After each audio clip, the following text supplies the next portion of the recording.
Oh, yeah, another day of baseball. It's like getting a stay of execution if you are a Padres fan or a Yankees fan. Man, I'm telling you, we are off and running this morning. Ben and Woods 97.3 The Fan. We'll get our heads right. Kind of worried that it was going to be a sweep and we would, be sitting here today with the baseball season over. But, again, the governor called and he said, let's go at least one more and give those guys a little bit of a breather. Good morning. It's great to be here with all of you. Already see the YouTube chat is full this morning. You can watch us on YouTube. You can listen on the radio. You can stream us on Twitch. You can catch us on the Odyssey app. Your old standard radio also works as well. A lot of ways to consume Ben and Wood. So we appreciate you and all the effort that you make to do so every single day. We know you have a lot of choices in the morning. We appreciate you choosing Ben and Woods. I'm Woodsy. That's Paul Reindl, the executive producer. Good morning, Paulie. Hey, how are you? Benjamin Higgins, your friendly neighborhood sports anchor. Good morning, Benjamin. Please stay on the line because our options have recently changed. I was doing more of a flight attendant. Yes. Yeah, I was doing Thanks the for flying flight. Southwest. Thanks for flying Southwest. I haven't been on a plane in a while. Yeah, you used to travel a lot. You don't so much anymore. Yeah, I have not gotten on an airplane. Yeah, I don't think this year. Not at all. No. After so many trips around the globe last year. Yep. Next year, I'm dead. You guys thought it was bad this year. Right. Oh, I'm dead. I've got so many trips. Just trip after trip after trip. I feel like I have something every single month. I was impressed the other day when you told us you were choosing your seat for the flight and you actually tested I did. the lean. Which way do I want to lean? Right toward the side or left if I'm going to try to sleep on the plane and I'm not going to be in a first class type seat. Which way am I better off getting stuck all the way over the Atlantic Ocean? I think it's you want to lean right. Yeah. I feel like I'm a left leaner. Are you a left leaner? I'm right. You're right too? Yeah, it's just a matter of my neck. I feel like I'm just more cozy this way. But, that could change. I could go out there on the right side and be like, that was terrible. And then switch my flight and fly back on the left side when I go out to England next year. But, yeah, man, good game last night. I mean, a little bit of a nail biter for a while. I was talking to my dad about it this morning. My dad, a huge Yankees fan, and the relief in his voice just to get one was he was like, "Whew."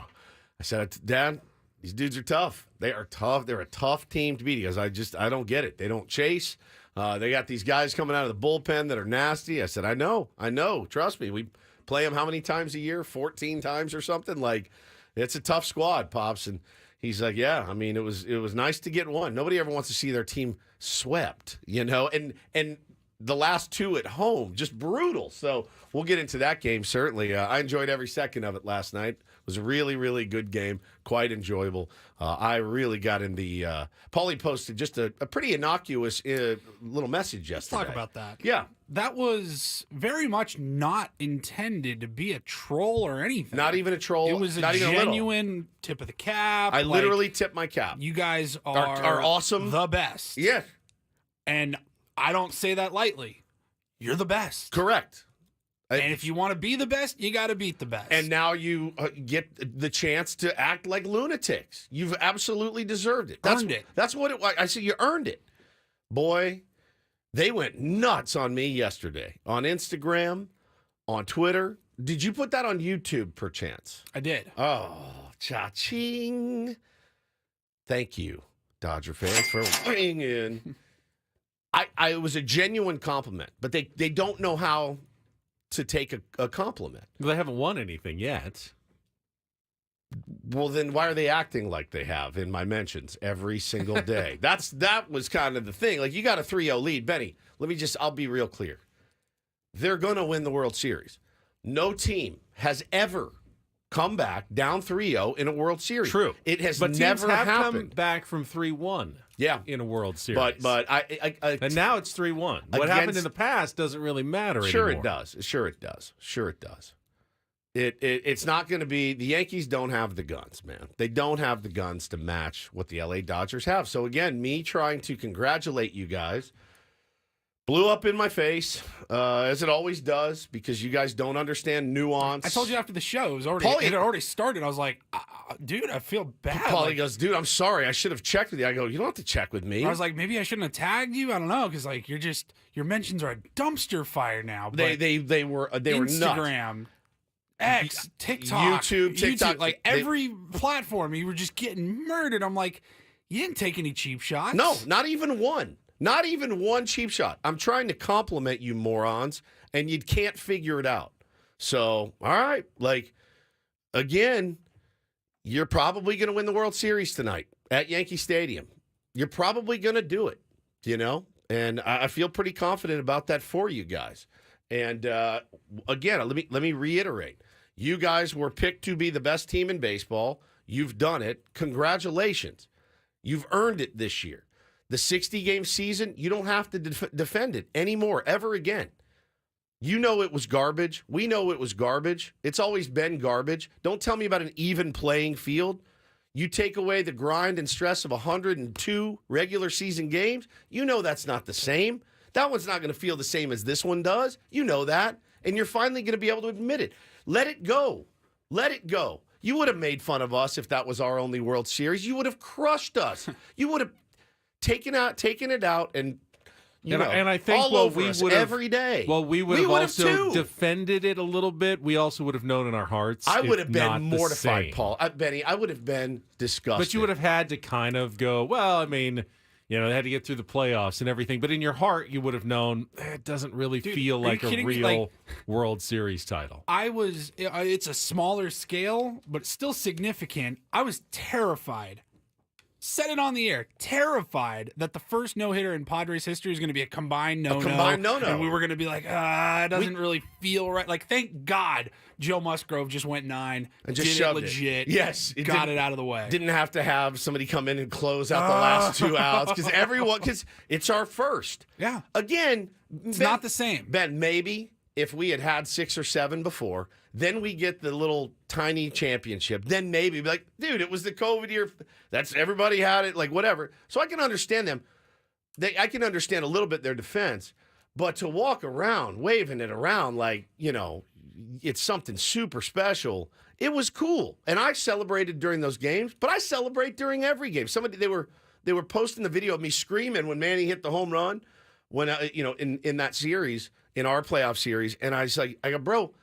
That's me on a Wednesday against the Rays if Manny hits a home run. Like, who are you talking to? So, I'll apologize. Sorry for giving you guys a compliment, man. I didn't know telling you guys what a great team you are would piss you off so bad. I'm not the arbiter of what you can and can't do. I'm just giving my opinion, which is what I'm paid handsomely to do every day. So, congratulations. You're going to have the right to be insufferable because you won a real ring. You know it. Your players know it. Chris, I see people in the chat going, what did Woods say? Let's just play it. Play it. They're going to be insufferable. But you know what? You've earned this insufferability. I had a problem with you being insufferable when you hadn't done anything. You play the way that you guys have played this postseason. Tip my cap to you, dude. You've kicked the crap out of everybody you've played. You've played incredible baseball, fundamental baseball. Be insufferable. When you win a World Series, when you win a full season World Series, you are allowed to be insufferable. That's it. Is that the shot? That's the one that got him It so comes with mad. your fan card. Now, what I've been saying for 7 years is wait till you win one. Now you're on the cusp, you're gonna get one. Yes, now it's fine to be insufferable. You guys have earned that one, man. You've earned it. And they're playing great baseball. The Yankees are one of the worst World Series teams I think I've ever seen. Just not even interesting to watch. Yankee fans should have been the ones that came after me. They should have, but they know ball, and they realized that they were not playing well. I got a text from a Dodger fan I know, and she said, actually, have you not told Woods the Dodgers fans are insufferable whether we win or lose? And that's from a Dodgers fan. Yeah. Yeah, no, I know. I've seen it. Seen it every day. So, again, I don't know how to I don't know how to handle it, but I'll just say it again. You guys are a really good team, and I think you're set up really nicely for today. And, I was shocked they lost yesterday. I was so shocked. I was so shocked. I thought they would absolutely go in there and Even dominate. after when they were down 5-2. Oh, I yeah. thought, they got this. Told my dad, I go, he goes, man, Volpe hits the grand slam. I go, yeah, you can't take a breather because you blink. I went into like put the kids down or make lunches or something. And I walk back in, it's 5-4 with two guys on. And I'm like, Jesus, dude, they don't quit. They do not quit. They're a really tough team to put on ice, man. So again, congratulations. Don't scream at me. But yeah, I'm honestly like, obviously I didn't want to see the Dodgers sweep. I'm just so happy we have another friggin' game to watch tonight. I'm so happy I got another game to watch tonight because it's Wednesday night, nothing else going on. We get another baseball game. We get Garrett Cole against Jack Flaherty and maybe try to redeem this World Series a little bit from many calling it, one of the worst in recent times, as we all hyped it up. So I thought it was a lot of fun last night, certainly. I'm sure Dodger fans feel differently about it. But, again, you're still set up really, really well to win your first regular season real World Series since 1988, and that's got to feel good. They are underdogs, according to the odds makers tonight. Well, in Game 5, according to them, they've been underdogs since day one. That's a good point. But anyway, we'll talk about it. We'll set the menu coming up. Discuss Dave Roberts' strategy of let's not win this game and let's save the winning game for later. And whether or not if you agree with that strategy. Well, yeah. I mean, if you've watched if you had asked me 3 weeks ago, should he do this? I'd say, no, go after that win.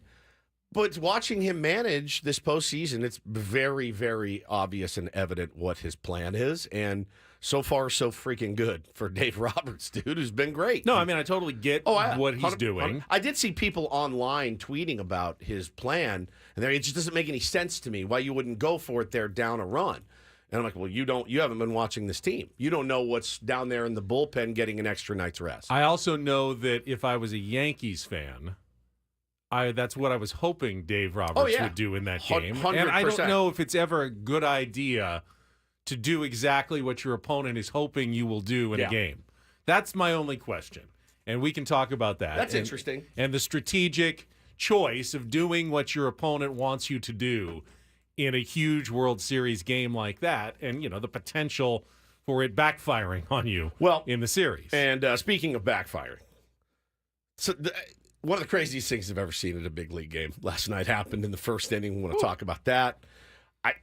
The reactions are insane, and we will talk about that. We have some opinions on it, certainly. We have some old opinions of ours as well. I think I might want to recant mine after seeing what happened last night, but we'll see. We'll talk about it. Yeah, we will discuss the fan incident in the first inning and more. Set the menu coming up next. We are in the middle of the week. It is a Big League Wednesday. We'll tell you all about it coming up after Kelly's Traffic. Ben Woods and Paul, glad to have you with us on San Diego's #1 sports station, 97.3 The Fan.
Hamul Casino.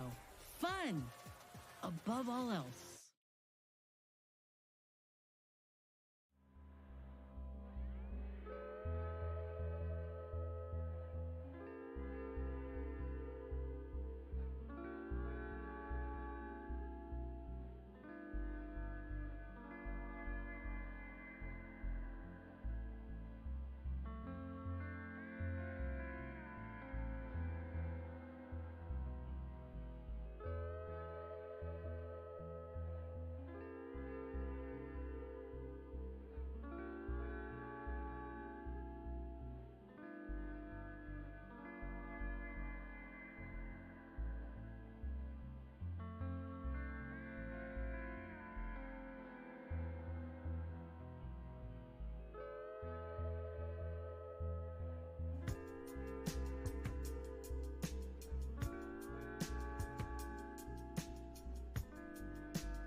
Hamul Casino.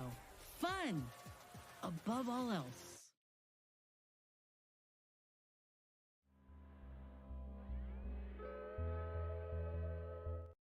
Oh, happy mischief night, or as we used to call it on the East Coast. Do you remember what we used to call it on the East Coast? Oh, yeah, you told us A this. year ago Cabbage today. night? Cabbage night. Cabbage Paulie. night. There you go. So weird. Trust me. When you move to the East Coast I from did the not, South, I did not know about this. and you Did you learn. previously call it Mischief Night? I don't. Well, Or did you not even? I moved in sixth grade Okay. from Colleyville, Texas, home of Bobby Witt Jr. and Post Malone, and we moved to Simsbury, Connecticut. And I got there, and my first day of school, I walked into the cafeteria, and it said, the lunch board said grinders. And I, in my mind, panicked immediately. And I said, I don't know what a grinder is. Like, I'll work hard. I'll put my nose down. But what do I eat? What is it? What in the F is a grinder? And so I look at the board, and I'm watching people. You know how you do. You're like, I'll just fall in line here, and I'll just try to mimic what they get. Guy walks out. I'll take a grinder. So I go up behind him.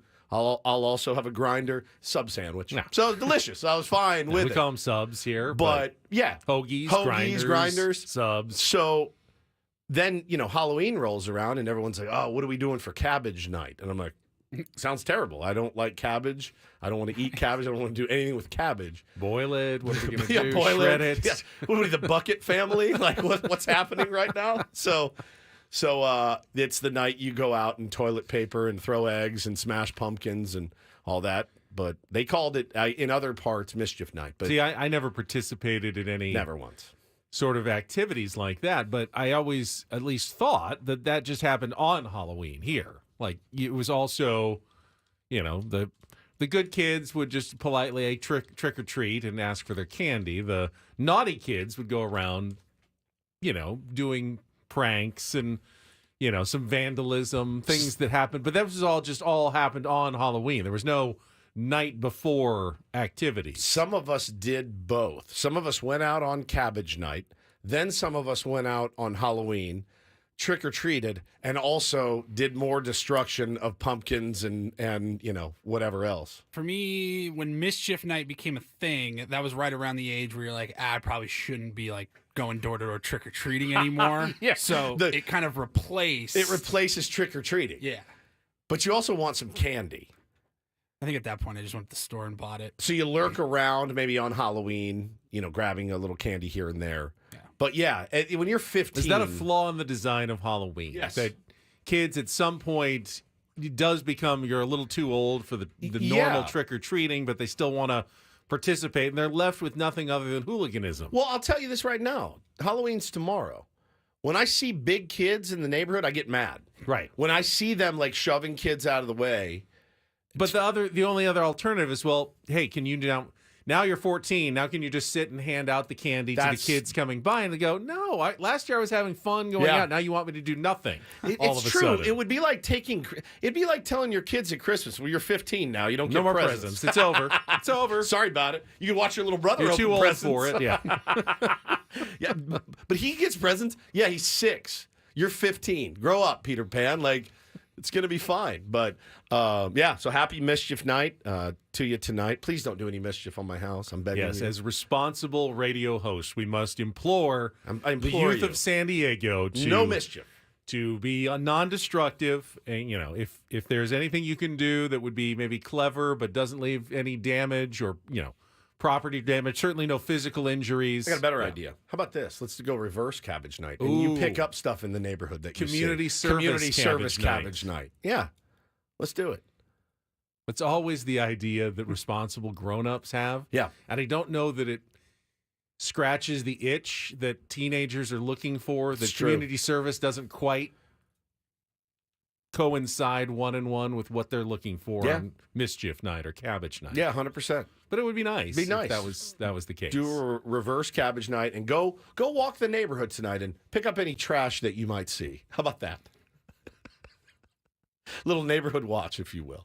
So, just an idea. You don't have to take it. Not all my ideas are What a good ones. phenomenal idea Responsible Woods has come up with today. It's tonight is responsible cabbage night here in San Diego, okay? Let's make it happen. All right, here's what we've got on the menu for today.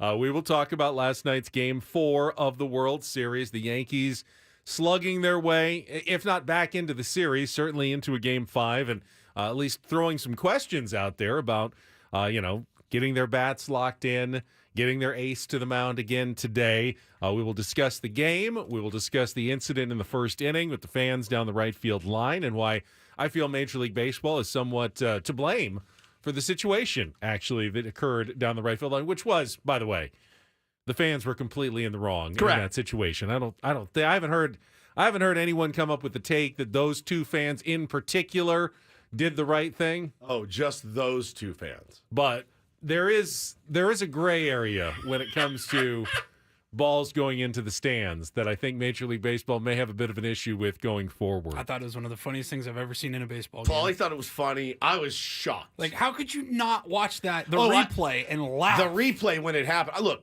I'm glad Mookie's okay. Of course. 100%. And both things can be true. You can't rip Mookie's wrist in yes. half. We'll save it. And We're it going was to talk about free. it. It's but the slow-mo video, it got me howling. I mean, when it slowed it down and then you realize Mookie's okay, it's okay to laugh about that. But what's been even more insane is the fallout after, the things that have happened. There's an article written by ESPN about these guys this morning. And these guys may be at the game tonight, which is, in my opinion, kind of unacceptable. So we'll talk about that as well. And I did want to make this point. Robert just made a good point for me, and I'm the first to admit when I'm wrong. He said, I love your takes, but if a big kid is trick-or-treating, let them. They could be doing so much worse. That's a good point. I feel like an ass. It is a good point. If they're out there trick-or-treating, having fun, who am I to say you're too old to trick-or-treat? All right, what's the cutoff, Robert? That's the thing. There is a cutoff. There's got to be a cutoff. There is a cutoff. There's got to be. You know, You're like a big kid. I'm a big kid. Yeah. A huge kid. 22-year-old walking around there with, 7-year-olds trick-or-treating doesn't feel right. It's not okay. In fact, it feels way less than right. So there is a cutoff, but at the same time, Robert's also kind of right. If they're, If they're having good, let's call clean it. fun. What's the I cutoff? say high school. So ninth grade? And that's being generous, I think. See, in theory, I agree with you. I feel like once you get to high school, you're probably done trick-or-treating. But I also know that I went out my 10th grade year in full camo, stolen valor, full camo. And my dad was like, oh, what are you, an army man? Yeah, have fun. At ease, soldier. Yeah, at ease, soldier. Have fun destroying the neighborhood, which is exactly what I know you and your idiot friends are going to go do. Please don't get in trouble. So what's the cutoff? That's a good question. I'd like to know. Yeah. I would like to hear All from right, the tier I'll ones. put What up- you say? I'll put out a poll. That's a good poll question for a cabbage night with Halloween coming up tomorrow. What is your cutoff for trick-or-treating age? We can answer that on Ben and Woods. Don't do this. Take on Woods in our 7 o'clock hour, and it is a big league Wednesday. Good day for it. Adam Jones will join us at 7:35. We'll talk to the 5-time All-Star, and then at 8:35, Bret Boone, our Odyssey MLB insider, will join us as well. So plenty of World Series talk on this one today. Reindl Report in our 9 o'clock hour, and then turn things over to Annie and Elston coming up at 10 o'clock this morning. But when we come back, Game 4 of the World Series. You know what? This could still end up being a really good series. It That's could the be. thing. Yeah, well, We gave up on it 24 hours ago. We would have never known if it would have been good or not had the Yankees not pulled that one out. Now last there's night. at least the possibility of it. We will talk about that next with Ben and Woods on San Diego's #1 sports station, 97.3 The Fan.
Poll question is up at our Ben and Woods X account.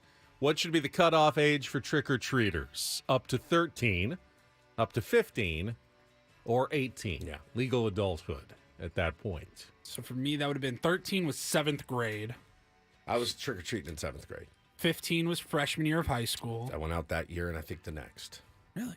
I do have a picture of me. I'll try to grab it when I'm home for the holidays of me in my full Army gear wearing a Notre Dame sweatshirt. But my face has like the camo paint from like Commando on it. That was for trick or treating, not for. It was going out on Mischief night. Halloween. Mischief night was a night you had Cabbage night. You had to sneak out because your parents were like, you can't just go out on a Wednesday night or whatever and go wreck the neighborhood.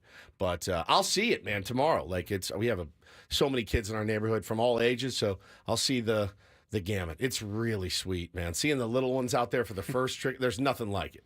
And my kids are on fire. I've been threatening This week, that's been the carrot this week is, hey, you better clean it up or there will be no trick-or-treating. You and I will sit here and hand out candy. And they're like, okay. And bro, you take trick-or-treating away from a kid? Of course, I never would. Shh, don't tell them. But it's just a threat. Make them hand out candy Make instead them of go out and get candy. Look at all these kids You're the having king fun. of the empty threats. The king of the empty threat. I mean, so are you. So is every dad. Parent, every yeah. parent. Like you have to emptily threaten your children. You have to. You have to do it. You do. They don't teach you that in the book, but it should be the There first should be an chapter. entire chapter Here's a on list of all the things you can empty threats. threat your kids for. Christmas, no Santa, no Halloween, no trip. Oh, we're going to Disney, you're staying home. Like they're little morons most of the time. And finally they catch on. They're like, oh, you can't leave me home from Disney because there's no one to watch me. All right, well, you got me. You got me. But yeah, of course I empty threat my kids. Ted says 18, they have their whole lives to deal with being an adult. Let them be a kid for a while they are still a minor. That's All right, true. we'll update the results of the poll a little bit later on the show. We want to get into last night. We're just going to go, we decided chronologically in that game, starting in the first inning and kind of moving forward. We'll do so after a check of traffic here on 97.3 The Fan. From the 97.3 The Fan Traffic Center, here's Kelly Danick. Just a couple stalled vehicles to mention here, guys. One of them is partially in the left lane on northbound 15 past the 56. We've got the stall on the coastline southbound 5 before Delmar Heights Road moving over to the right shoulder. And another stall reported on southbound 163 right before the 8. That car is in the center divide. I'm Kelly Danick with Ben and Wood, San Diego's #1 sports station, 97.3 The Fan. And since we're going chronologically, we have to start once again with Freddie Freeman in the top of the first inning. It's almost comical at this point. He's unreal. I mean, you had a runner at second base. There was an open base at first. And yet they did not pitch around him again. They gave him something on the inside part of the plate. It's like, I mean, at this point, it feels like the Yankees are just curious. Can you keep doing it every single game? It's one of those things where you're like, he certainly couldn't do it again. Right. The odds are in our favor at this point, but he continues to Law do of it averages, again. right? The law He's of not averages gonna says homer in every game. he's not homering. I'm looking at the prop bets before six straight? I'm looking at the prop bets before the game, and I'm like, no, I'm not picking Freddie Freeman. He's not going to do it again. Yeah, 6 straight World Series games with a home run. So that's all 4 this year, and then the last 2 when the Braves won in 2021, correct? It's astounding. It feels like a record that's not falling to me. I mean, yeah. It's hard to hit home runs in like 3 straight games in the regular season. We're talking 6 straight World Series games. There's not a lot. A lot of guys don't even play in 6 World Series games in their career. And again, you'd think after, 4, you'd stop giving him anything in the zone to hit. Yeah. And they keep. I mean, if Shohei Ohtani had homered in the first 3 games of the series, he's not seeing a pitch in the 4th game. Give him the 4, But man. they keep throwing to Freddie. Luis Gil gives up the home run, and the Dodgers jump in front 2-0. And at that point, I think even though it was still very early, we all thought, all right, it's over. Series is over. Freddie's your MVP. Let's just finish this script out, and let's get on to the offseason and start talking about 2025. This is done. We've seen this movie before. How can the Yankees really come back from that? But, of course, they did. And I was listening to Maggie and Perloff on my way in, and they made the point, you don't really want what happened in the bottom of the first to feel like a turning point in the series, because it doesn't deserve to be a turning point for the Yankees fans. But the ball that went down the right field line that Mookie Betts reached up to the railing, caught in foul territory, and then you had the 2 fans who tried to rip the ball out of his glove after the fact, which I think is a major distinction here between what could go on and what actually happened, and why there really isn't any room for debate on this one.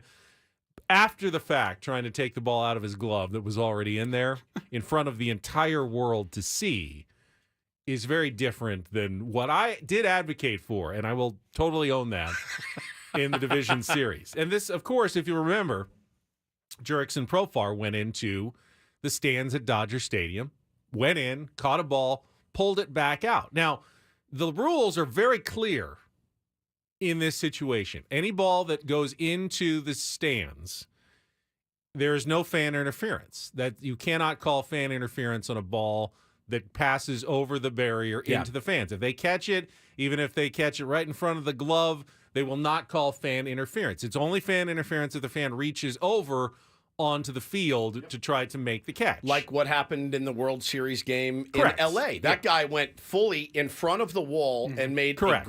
I don't even think we mentioned that the other day, by the way. It didn't really affect the game. I think it was going to be a double. Yeah. The call was right. It didn't affect the game at all, but certainly can't go over the wall to make a catch, or Jeffrey Mayer style, right over the top, bring it in. This one, the funny thing is about this one with Mookie, number one, Mookie made a spectacular play. Spectacular. I don't know how he timed that up perfectly. The wall was really high there. He made a great play. Paulie must be watching it right now. And I don't know where that ball would have fallen. So that's the line. So that would have been the real tough call for the umpire. Had the fans done what they were supposed to do, and that is reach above Mookie's mitt, knock it away from him before he got there, would have been a really tough call. Yep.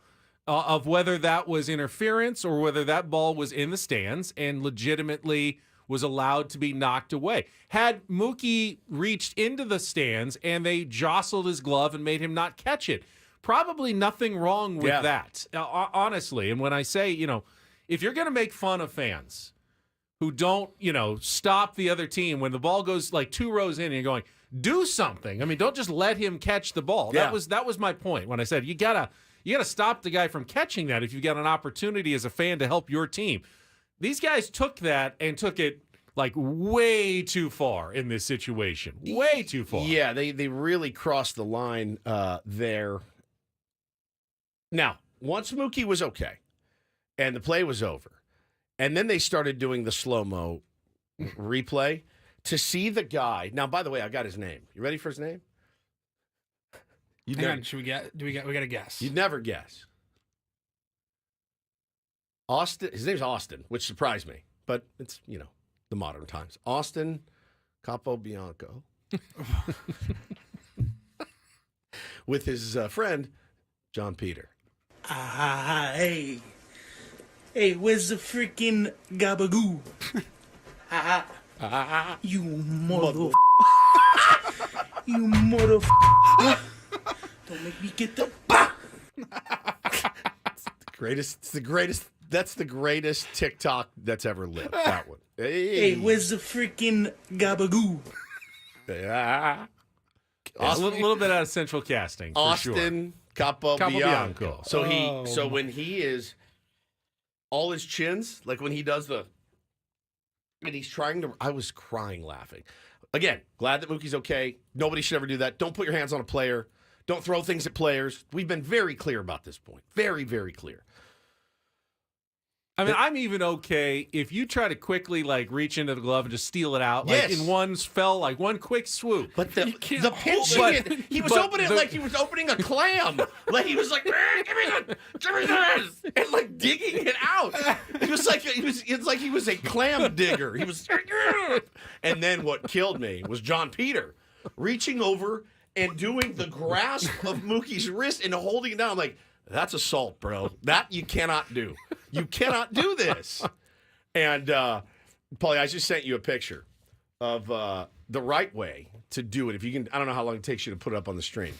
But this happened to me with one Mookie Betts in center field at Petco Park. And it was a deep drive. I can't remember who hit it.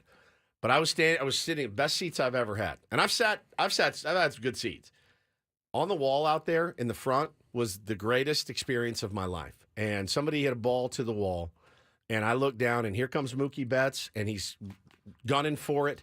And I back up, and I just clear a path, dude, because I don't want to be Steve Bartman. Look at my hand. My hands are at my stomach. Like, I'm not. You backed up? I backed up. I'm not interfering with this. Now, did he end up catching? He He caught that ball. He caught that ball. That's my buddy Jack. And Now he is caught that ball. reaching. He's way up. Up over the wall. Had Great you catch. just stuck your hand and knocked it out of his glove, it's Can't do it. possibly a home run. I can't do it, dude. I cannot interfere with a player. As much as I don't like the Dodgers or Mookie Betts or whatever, I cannot insert myself into a big league game. For me, that's the same thing as me taking my clothes off and running on the field. That's how I would feel, like an absolute buffoon. Padre fans would have cheered me, I'm sure. But there was no way I could have done that. No way. It's unbelievable. It was really unbelievable. One of the craziest things I've ever seen in a baseball game. So it's pretty nuts, man. And so what I tried to do last night, obviously Dodger fans were furious, just like I was furious at Dodger fans for throwing stuff at Fernando, for throwing stuff at our bullpen. Profar. Like, I was livid. And I think they have every right to be mad at Yankee fans, and those Yankee fans were morons. Like, him trying to open that dude's glove, and then the other guy grabbing the wrist was the really gnarly one for me. So Mookie caught it. They ruled it an out, no problem, and everybody moves on. Mookie kind of downplayed it even after the game. But these guys, here's the interesting part, and I'll say this right out of the chute. Hey, where's the freaking gabagoo? I love Jesse Rogers. Jesse Rogers is one of my favorite guests. He's one of the smartest baseball guys out there. He missed with this one. I think he missed with his article this morning. And he said this guy was a beauty. He got kicked out of the game, went to the bar across the street. He walked in, and it was like, yeah! Everyone was buying him drinks and taking care of him and blah, blah, blah. And so his quote was, we always joke about the ball in our area. We're not going to go out of our way to attack. If it's in our area, we're going to D up. Someone defends, someone knocks the ball, we talk about it. We're willing to do this. Beth said, when it comes to the person in play, it doesn't matter. We lost. It's irrelevant. I'm fine. He's fine. Everything's cool. I don't mind you having a plan for it. Of course. The plan involves acting before the ball goes into the player's glove, not after it goes into the player's glove. So don't tell me you're going to D up. Just make a play on that ball. The ball's already in the hoop. If you want to make it, you can't go up into the hoop and knock it out of the hoop. If you're trying to make a basketball analogy, they already made the jump shot. There's nothing you can do. If a guy scores a touchdown, you can't rip it out of his hands and throw it down the field. Pull it back out of the end zone.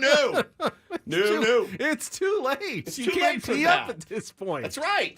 The defensive ship has sailed when you guys decided to not make a play on that ball. You didn't play defense. We need a D up line. That's ridiculous. Like, it was a thought heading into the game. He's like, don't worry, Brooklyn. Don't worry, Bronx. We got you. We got you. So listen to this quote.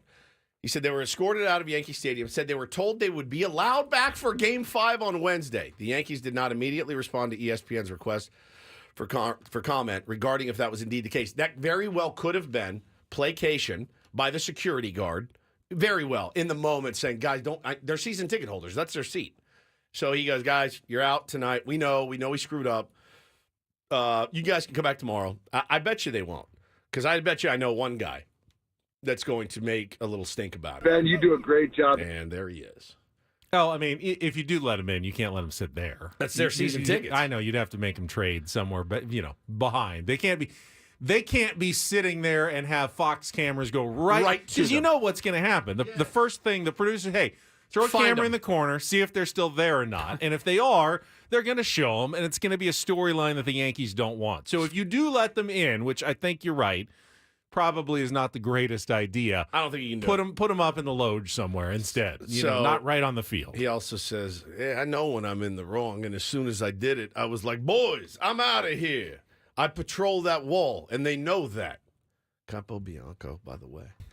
Just incredible. An incredible series. Hey, where's the freaking gabagoo? That's him after 40 drinks that were bought for him at Billy's across the street last night. So no harm, no foul. They get the out there, and then we can continue with the rest of the game. But it was a scene out there. After that though, for some reason, and I think the main reason is the Yankees were not facing any of the Dodgers' best pitchers. I mean, it's as simple as that, right?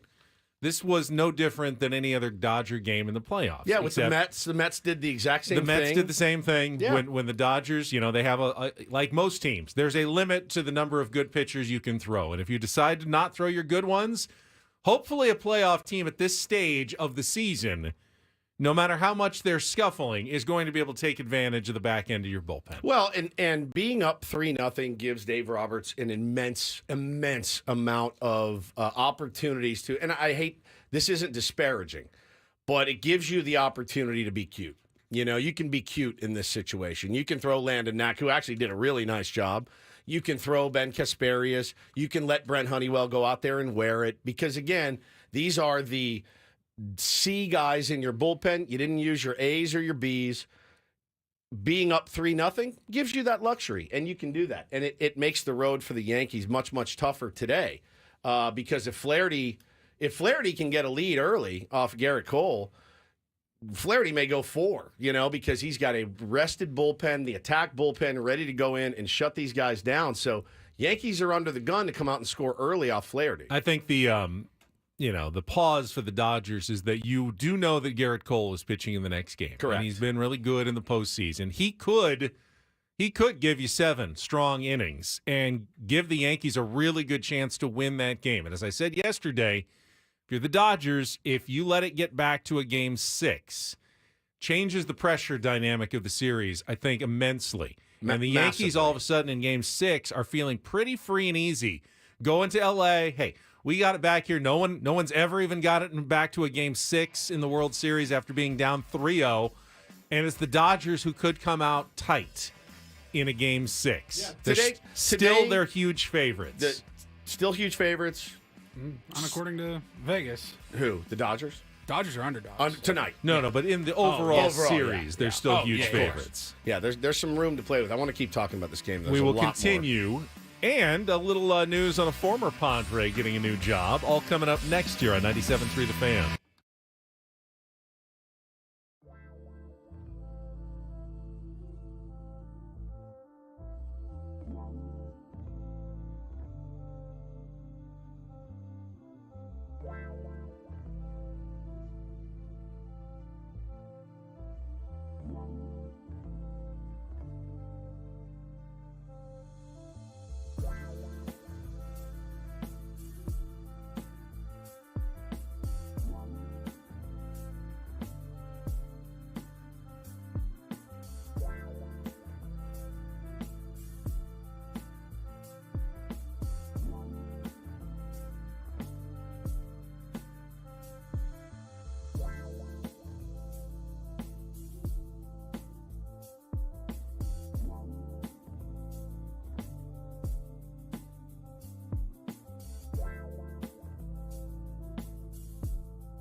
So the Yankees ultimately finally got some production from the bottom part of their order. We talked about the worker bees yesterday, Benny. And the worker bees came through for the Yankees this time. Did they grand ever? slam by Anthony Volpe, which I believe would have only been a home run in one park in Major League Baseball.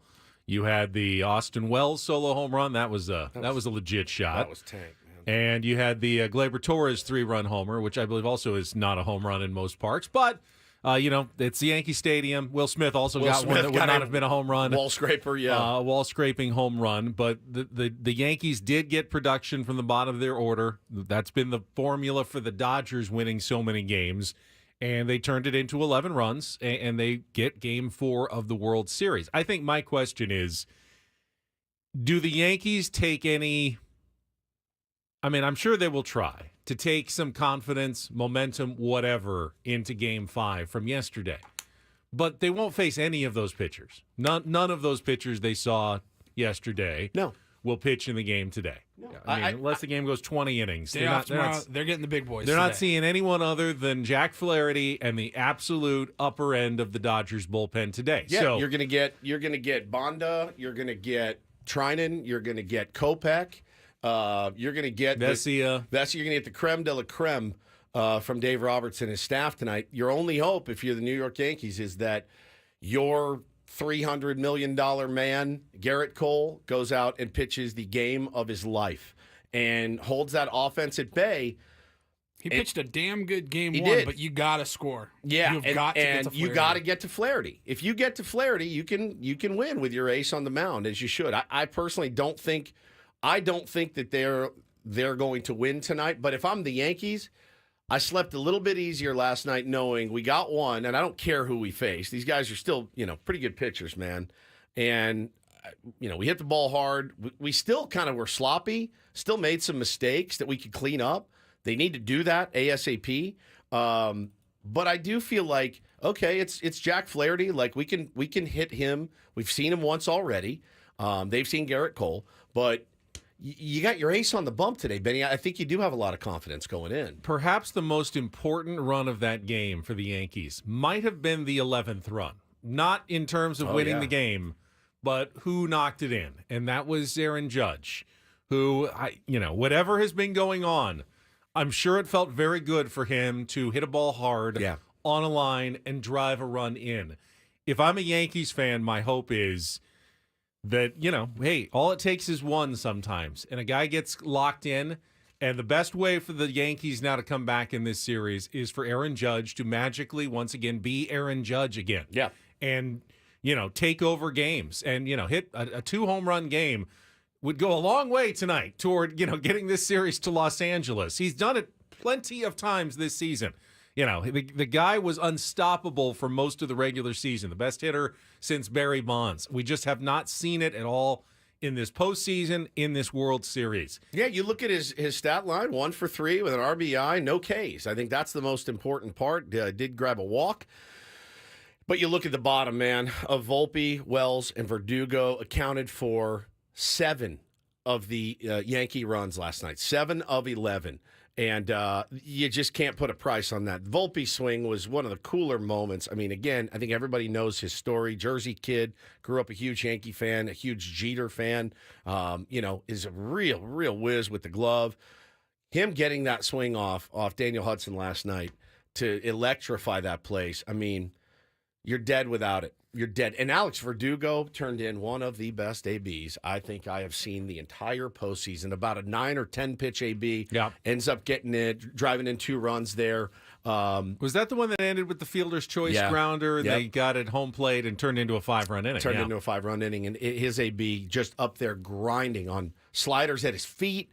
Fastballs away, just a really brilliant AB from Alex Verdugo. But Wells, too. Wells getting a couple of big hits early was huge for their confidence. I think kind of some of the unsung stars of this series that'll probably never get mentioned if the Dodgers do go on and win. The Yankees' bullpen's actually been really good. They have. Other than the grand slam given up by Nestor Cortes, who isn't even a reliever, haven't given up any runs this series. 5 more shutout innings yesterday, including some really big pitches when the game was very much in doubt. It was 5-4, it was 6-4. You got that Dodgers lineup, all those guys, you're thinking, boy, it only takes a walk and a hit, and all of a sudden the Dodgers are in business. Well- and Holmes, Leiter Jr., and Weaver came in with 7 strikeouts and really shut the door on any potential Dodgers comeback. Leiter Jr. against Shohei Ohtani with a runner on base.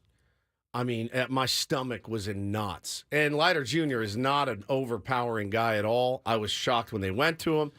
Boy, he got Shohei to fish, and it was pretty spectacular, Benny. But here's the other thing. If you're a Dodger fan, you know you can break out for 10 runs almost any day. I mean, it doesn't really matter. You've done it. But in this series, check this out. Game 1, 2 runs over the first 9 2/3 innings, okay, before the grand slam. 2 runs in 9 2/3 innings. Game 2 went scoreless after the third. Game 3, 2 runs after the first inning. And Game 4, 2 runs after the first inning. The bullpen is bearing down. The Dodgers are not. You know, they're not adding on. And boy, that is such a familiar feeling for we Padre fans.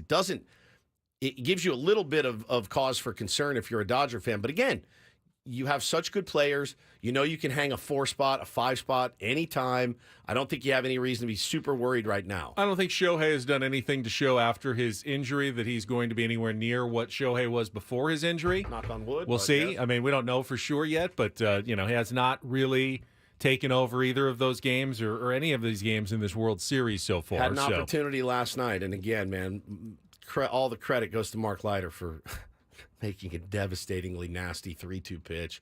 They moved his feet a little bit early, too. Went kind of up and into him, Luis Heel did, and which I thought, listen, there's nothing wrong with that. You got to move these guys' feet. I thought the Yanks got screwed on that Giancarlo hit by pitch. One of those things where you go to offer the ball, hits your knuckles, and your momentum carries you around. That's not a swing. He's not swinging for they got to change that rule. They really do. You're kind of reacting to the ball You're hitting you. reacting to the ball hitting you. Yeah. And I guess the only thing you can do in that moment is drop the bat, but you're just trying to stop, and you just got dotted in the finger. So, yeah, that's kind of one of those things they probably need to take a look at. But I thought all in all, man, like that's the exact game the Yankees needed. And to be honest, it's the exact game that the Dodgers needed if they weren't going to win. They needed that exact game. You didn't chase. You didn't chase the when worst you were case down would have one. been if you had used all your high leverage relievers and lost. So Correct. It wasn't the worst case scenario for the Dodgers either. They've shown the ability to punt games and still come back. I do think that, there is the risk that, as I said earlier, Dave Roberts did what the Yankees were hoping he would do. If you're a Yankees fan, you're hoping that they kind of punt with the lower leverage relievers in that game and give you a chance to get back in the series. And then, I'm hoping that Garrett Cole is nasty today. You get to a game 6, and then Aaron Judge gets hot, and all of a sudden you're pulling off a miracle. Yeah. It's a long shot, but that's the hope if you're a Yankees fan. So I after the game last night, I know we're about to play Take on Woods, but after the game last night, I put on the comeback. I needed something to go to sleep, and I put on the comeback. Watched a little bit of that over the weekend. The new Netflix special on the Red Sox Yankees. I went and revisited it. I talked to my dad this morning. I said, hey, take your Yankee hat off and go watch this documentary. I had no idea the behind the scenes of this. It's truly staggering. We can do a deep dive on it once you get a chance to maybe watch a little bit of it. Highly recommend going to watch it. But you see, Ben, how it all materializes. Down 3-0. And what did Millar say? Don't let us win tonight. And they won. And don't let us win tonight. And they won. And the next thing you know, the complete shift of terror and momentum. They get the momentum. The Yankees get the terror. Listen, I'm not going to let myself go there at all. But the fact that that's happened before, not in the World Series, I get it, is got to be in the back of Dave Roberts' mind. It has to. And in the back of the mind of Dodger fans. This would be the worst thing that ever happened to you. I need a contestant for Take on Woods. Phone lines are open. If you want to battle Woods, call in quickly here. 833-288-0973. You can qualify to win those tickets to San Diego State's basketball season opener next Wednesday at Viejas Arena. 833-288-0973. Well, you call in. Want to congratulate, unofficial, but the news that broke last night that former Padre Will Venable is going to be the next manager of the Chicago White Sox. Friend of the program. Friend of the program. Love Will. Great dude. Friend of a lot of Padres Twitter and was always a fan favorite. Went and coached with Bruce Bochy with the Texas Rangers, and now is going to be a skipper in Major League Baseball. Yeah. Or almost Major League And Baseball. I saw some people weighing in going, oh, dude, why would you want that job? And then other people, White Sox fans, go, actually, dude, like, they could have some of the nastiest starting pitching next season with Crochet coming back, Drew Thorpe coming back. They got another kid, Burke, that's really, really nasty. Like, he's got some tools We saw to some work good pitching with. in that We series, did. even though the Padres swept them. We saw some good pitching in that The series. toughest sweep I've ever seen. Bro, Yeah. remember every guy that came out of the pen? You're like, can we trade for this guy? Because he throws 99 and with movement. Like I'd look at their ERAs and be like, well, he's got a 2.4. They have a whole stable of guys that all are at like a 2.5 ERA that throw smoke. It is kind of curious in that I think a lot of people thought that Will might just be the manager in waiting for Yeah, the dude. Texas Rangers. Yeah. That, how long was Boch going to do that? Well, what does that tell you? Tells me that Bruce Bochy is not really thinking about stepping away or retirement again. That may Yeah. want to do it another 3 or 4 more years. Yeah.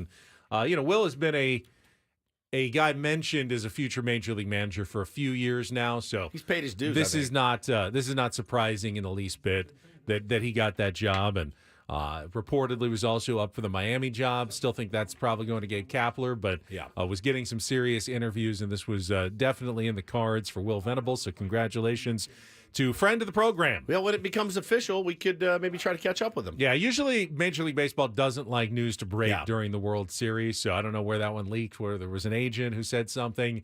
I don't know why that last night it came out, but that was the big news. We're running a little behind. You want to push back, take on Woods, maybe next Yeah, hour? we had a caller, and then he dropped off. Dropped off. That's He thought okay. we were just giving away the ticket. That's okay. Let's gotta push play. it back. We can do it at the 8:20 segment because I do want to save a little time for Don't Do This, which is coming up next. We have someone very early still in their professional career.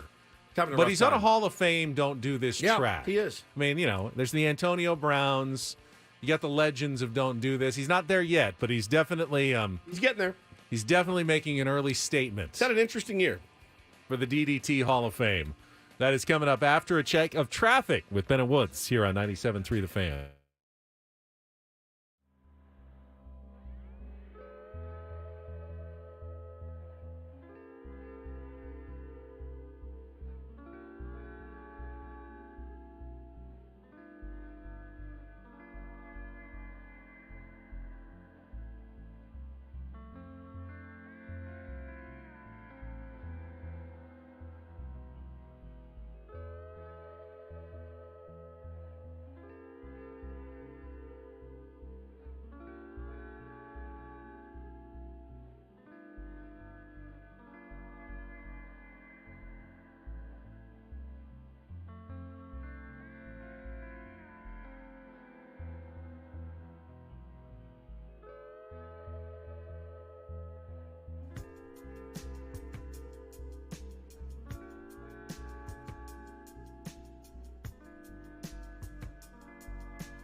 Hamul Casino. Fun above all else.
Hamul Casino.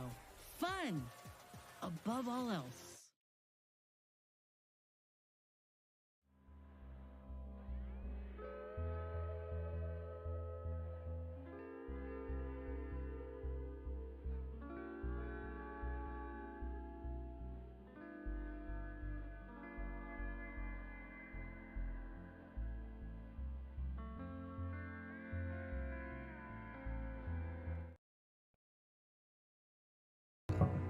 All right, let me be clear. It takes years of hard work and dedication to make it to the Don't Do This Hall of Fame. Yeah. It's reserved for the best of the best, or in this case, the worst of the worst. Antonio Brown, he's on there. Yeah. Jameson Williams isn't there yet. He's just too early in his NFL career, but he is certainly compiling a nice list. You'll remember last year that Jameson Williams was suspended 4 games for violating the NFL's gambling policy. Yes. This year, just a week ago, he was suspended 2 games for violating the NFL's performance-enhancing substances policy. Indeed. And now in the wake of that, we find out about a new story involving Jameson Williams today. The consistency is impressive, and this is actually more of a complex don't do this story involving police in Detroit and a traffic stop that was made with Jamison Williams actually as a passenger driving in a car with his brother. Pulled over a couple of weeks ago, and officers with body cameras asked both, do you have any weapons in the car? And they cooperated and said, yes, there are two. One in the back seat, which was registered to his brother, and one under the passenger seat, which was registered to Jamison. Correct. Only his brother, though, had the concealed weapon permit. Jamison did not. Now, registered gun. It was. Legal and, gun, just without not able to conceal and carry. So where the story kind of takes a bit of a turn is that the police department is the one that's actually being investigated right now. Got some questions from a local TV station, WXYZ. All right, so if you stopped him and he didn't have the proper permit and you put him in handcuffs, why did you let him go at that point? Right. And they're now looking into their policies and procedures as to why, in fact, a NFL player who, by the way, repeatedly identified himself on the body camera, by the way, play for the Detroit Lions, trying to maybe hopefully get, some cachet out of it, you would think, did get released. Was he treated differently than someone else would have been treated in that situation who didn't have a permit for a concealed carry when he was pulled over for a traffic stop? Now, they weren't cited for anything. No. They were let go and free to leave. Yeah, and he did say, this is for protection. I live in Detroit, and Detroit, that's true. That's true. And like you said, I don't think he really did anything wrong. But again, you keep kind of getting caught up in these scrapes. Hope he can turn it around. Talented player. To Jamison's credit as well, apparently he did alert the team, said, hey, I was in this traffic stop. Just want to let you know this is what happened. It has now come out, and obviously there's going to be more of an investigation done by the Internal Affairs Department. You never want to get Internal Affairs IA. in on the case. IA. I feel like you would be an Internal cops Affairs. for the cops. Don't you, Paulie, feel like Ben would be an IA? Someone's got to do it. I mean, you can't just hate the IA officer. It's a tough job, obviously. That Paulie and I over just calling you a scab. It's a tough job. You got to respect that. Yeah, for sure. But someone has to police the police. Why are you trying to wrap That's me the and IA officer. Why are you trying to wrap Paul and I? He's just as much of a member of the department as anyone else, yet doesn't get to enjoy the same camaraderie with his brethren. Okay. Because what if you snitch on us? What? You Paulie think that I would snitch to Adam? Paulie, all he did was put a little bit of marijuana in his pocket. That's it. There was so much there. He just took a little bit. Is that really the worst thing? It's a slippery slope, though. Because if he takes it the first time, well, isn't he going to go back and take more the next time from the evidence locker? Yeah. Is that what we're talking about? No, just from the bust. Oh, just from the bust. Yeah. He didn't actually break into the evidence Better locker. with me than, somebody else. What about our prize locker here at Odyssey? Woods, it was just one KSON T-shirt that you took. I mean, what's the big deal? There's a million of them. Yeah, what does it hurt? What is it? Who am I actually hurting? It's just one send Fran Mill to the All-Star game sign. Which probably exists in there somewhere. You don't remember these? Oh, I remember them. Oh, I'm pretty sure there's a stack of them. All right, we'll give them away at the Christmas and holiday extravaganza. So if you do get invited, you will get a Send Fran meal. I had a Send Eric Hosmer to the All-Star Game T-shirt. I'll throw this in because it won't ever happen. Give those out the whole show, and then Fran meal shows up at the end of the extravaganza. Yeah. That would be amazing. That would be incredible. All right, I will just update you guys on a story we did earlier in the week. We came in Monday, and we actually had a decent laugh at Anthony Richardson, who was playing in the game, and after the game took himself out of a play, an important play. And they asked him after the game, Anthony, why did you take yourself out of the play? Man, tired. I ain't gonna lie. Yeah. That was a lot of running right there, what I did, and I don't think I was gonna be able to go that next play. So I just, just told Sam I just needed a break right there. Yeah, he tapped out, got to catch his breath on the sideline. Well, got a lot of blowback for that this week. Former NFL players, Pat McAfee hit him pretty good. So they've made a quarterback change, Ben. They're going to go with 17-year veteran Joe Flacco against the Minnesota Vikings on Sunday night. I do feel that I think it's a bit of a lesson for him. And in fact, center Ryan Kelly said, I think he knows that's not the standards he needs to play up to and the rest of the team holds him to. I know he's going to take some criticism for that, and rightfully so. It's a tough look. He's out there giving it all for his team. It's not always pretty at times. So Flacco, who has started 3 games for the Colts, he's gone 2-1. He's thrown 7 touchdowns. Not the worst option, but I do feel like it's a bit of a lesson for Anthony Richardson, and hopefully he learns from it because he does have a lot of talent. I think that Joe Flacco just might be their better option Correct. right now. Yeah, maybe. He's kind of hit a learning curve struggle, Anthony Richardson, in his career, and Flacco is actually pretty solid last year. He kind of had a comeback player of the year type season. I don't remember if he won it or not, but he was certainly a candidate for it, and he just might be the best choice at the moment for the Indianapolis Colts. The timing, too, is pretty spectacular. All right, finally, I thought this was great. Little do this for a Wednesday. DD mega doo-doo. Kind of missed the very short 2-game Brent Rooker era from the San Diego Padres. So just again, a reminder of his 2022 stats. 2 games, 7 at-bats, no hits, no walks, 4 strikeouts, and he was then sent off. He went to the Kansas City Royals and then ended up with the Oakland A's, and where he has had a pair of really breakout seasons. He thought he had a good year in 2023 when he hit 30 home runs and hit 246. Well, this last year really stepped it up to another level. Hit 293, 365 on-base percentage, 39 home runs. But because he plays for the A's, Brent Rooker remains under the radar, at least when it comes to national baseball fans. And he took advantage of that yesterday as a special correspondent for Major League Baseball at the World Series. And he's out with Yankees fans, and he's doing a little trivia game, just acting like he's a normal reporter at the World Series, offering a bucket of beers if anyone can answer some Brent Rooker trivia questions. But they don't know what's none of these guys knows that it's actually Brent Rooker who is doing the questioning. All right, you know who Brent Rooker is with the A's? Yes. Yeah, okay, if you can tell me how many homers you hit this year. Free bucket of beer. Here's all my fantasy baseball. Oh. 29. Higher than 29. No, 34. Also higher than 34. You can keep guessing. 39. 39. He's the one who got it. He's bucket of Budweiser for your guy right there. Yeah. Did you win your fantasy league this year? No, I came in third place. I tried my best. That's on me. I tried my best. I should have done better. No idea. Brent Rooker was my first pickup, and he was a dog. Yeah. So, you're Brent Rooker. Yeah. You're Brent Rooker. Yeah. You look like such an average. You're hammered. So that's You're hammered. I do. That's what I am. I normally do. Yeah, brother. That's right. All right. All right. Good to meet you. One guy's just smiling at him like, yeah, for sure. It's his long-lost love. Awesome.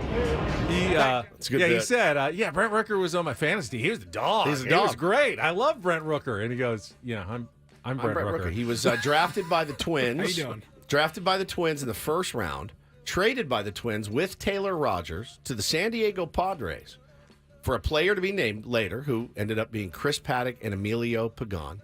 Padres sent Brian Medina to the Twins to complete the trade. That's a good deal that the Padres made. Now, they did not hang on to Brent Rooker. They traded him to the Kansas City Royals for one Cam Gallagher. And then the Royals DFA'd him.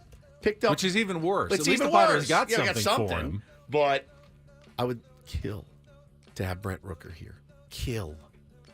They're not letting him go. I don't know what his contract status is. I mean, there I'm sure weren't any signs necessarily of that coming. No.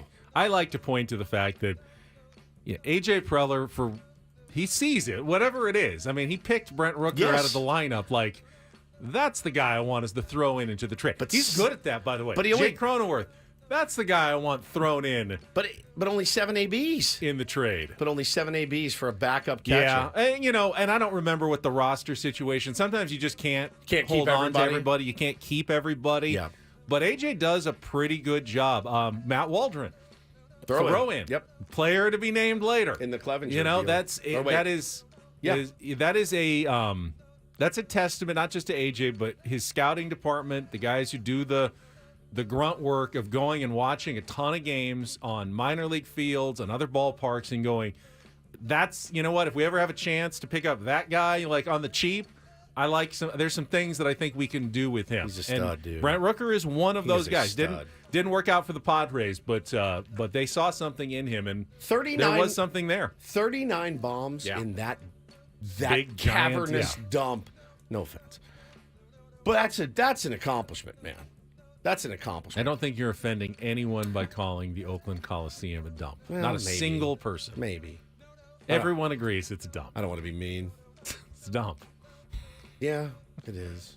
Feel bad for him. I wonder if I though. clip that and post it. Will A's fans jump all over Ben and you? Like I feel yesterday? bad for A's fans. It's not their fault. Their stadium is a dump. Yeah, no, it's not their fault at all.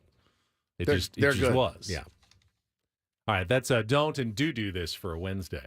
That was Don't Do This with Ben and Woods on 97.3 The Fan. Where in the world is Adam Jones? Actually, we don't know. Paulie is trying to track him down. We'll see if Give we him a can. call. We'll see what happens. We can find him. Whether he's in Japan, Russia, Yugoslavia. I guess there is no more. The Czech Republic, maybe. Who knows? We don't know where Adam Jones is, but if we can track him down, he is joining us next on a Big League Wednesday. If we can get him, we'll get him. With Ben and Woods on San Diego's #1 sports station, 97.3 The Fan.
Saw that Tommy Pham was covering the World Series yesterday, was doing like interactions with fans, Q&A during the series. Yeah. And the point was made when it came to the fans in the right field corner. I wouldn't try to do that if Tommy Pham was the guy. Mookie Betts, nice guy. You know, he was very calm about it, didn't overreact, didn't try to climb up and murder anyone. Does Mookie Betts do Muay Thai and Taekwondo and all the things that Tommy Pham does? If someone had I'm grabbed, good at fighting. I'm good at fighting. Tried to grab Tommy Pham's wrist and hold on to it, that guy might lose a limb if they had tried that with him. So they're lucky that it was Mookie and not Tommy. He would have gone Ron Artest, and he would have had every right to do so. Would have been hard to argue. Yeah. Curious what our next guest. I'm a very good fighter. You know, I don't do Muay Thai, Kung Fu, and box for no reason. That's it. I mean, he said it. Legend. I love him. Curious Legend. how our, I've always loved him. I will always love him. Next guest would have handled a situation like that. We've got Adam Jones standing by. He will join us right after this check of traffic on 97.3 The Fan. From the 97.3 The Fan Traffic Center, here's Kelly Danick. The folks seem to be having trouble navigating our roads this morning, guys. Numerous crashes here. 4th Avenue off-ramp, eastbound 54 collision. Also getting reports of a crash on southbound 5 near Mile of Cars Way. It's in the center divide. Traveling on the northbound 805 at University. An accident involving a couple vehicles. It's over the right shoulder, then up ahead before Balboa, another crash. Several vehicles involved in this one. They're all in the center divide. Westbound King Freeway, this crash at 28th Street. We didn't think it was blocking any lanes, but now they're saying the 2 right lanes are blocked, so expect lots of slowing as you make your way into downtown. On the coastline, southbound 5 near Poinsettia, got a stalled vehicle partially in that right lane. Then up ahead, an accident cleared near the racetrack. I'm Kelly Danick with Ben & Woods, San Diego's #1 sports station, 97.3 The Fan. You know, we've already had a lot of discussion about fans and outfielders this postseason with Jerks and Profar at Dodger Stadium, but we welcome back the 5-time All-Star outfielder, Adam Jones, Gold Glove winner. Good morning, Adam. How you guys doing? Oh, good. How you doing? You sound good. You sound tired. You know, man, I've been traveling. I'm back in Spain, so I've been traveling. You sound very relaxed or very tired? Very demure. Very demure? Yeah. Would you have been very demure if you had gone into the stands to catch a foul ball and one guy tried to rip the ball out of your glove and the other guy grabbed your arm to arm bar you from doing anything? Like, what would have been your reaction to the 2 Italian gentlemen last night in Yankee Stadium? Yeah, well, first off, those guys are not smart. Let's just start with that. That was not a smart move because, you know, you put yourself, first off, all over the internet, all over TV. Everybody sees you. Everybody's seeing what you did. And it was very, very idiotic to do that. Obviously, I've heard that if it was Tommy Pham, would he would have done something? Oh, God. Kind of hard to say that, obviously, because it's in that moment you can't go back up there, obviously. But the funniest thing is, as soon as that happened, I texted Dexter Fowler, who, if you look up the video, and when he was in right field, he went up and smacked the fan with his glove. It was epic. Oh, and Dexter did that? Yeah, he went up and caught a ball in right field and smacked the fan with his glove at the same time.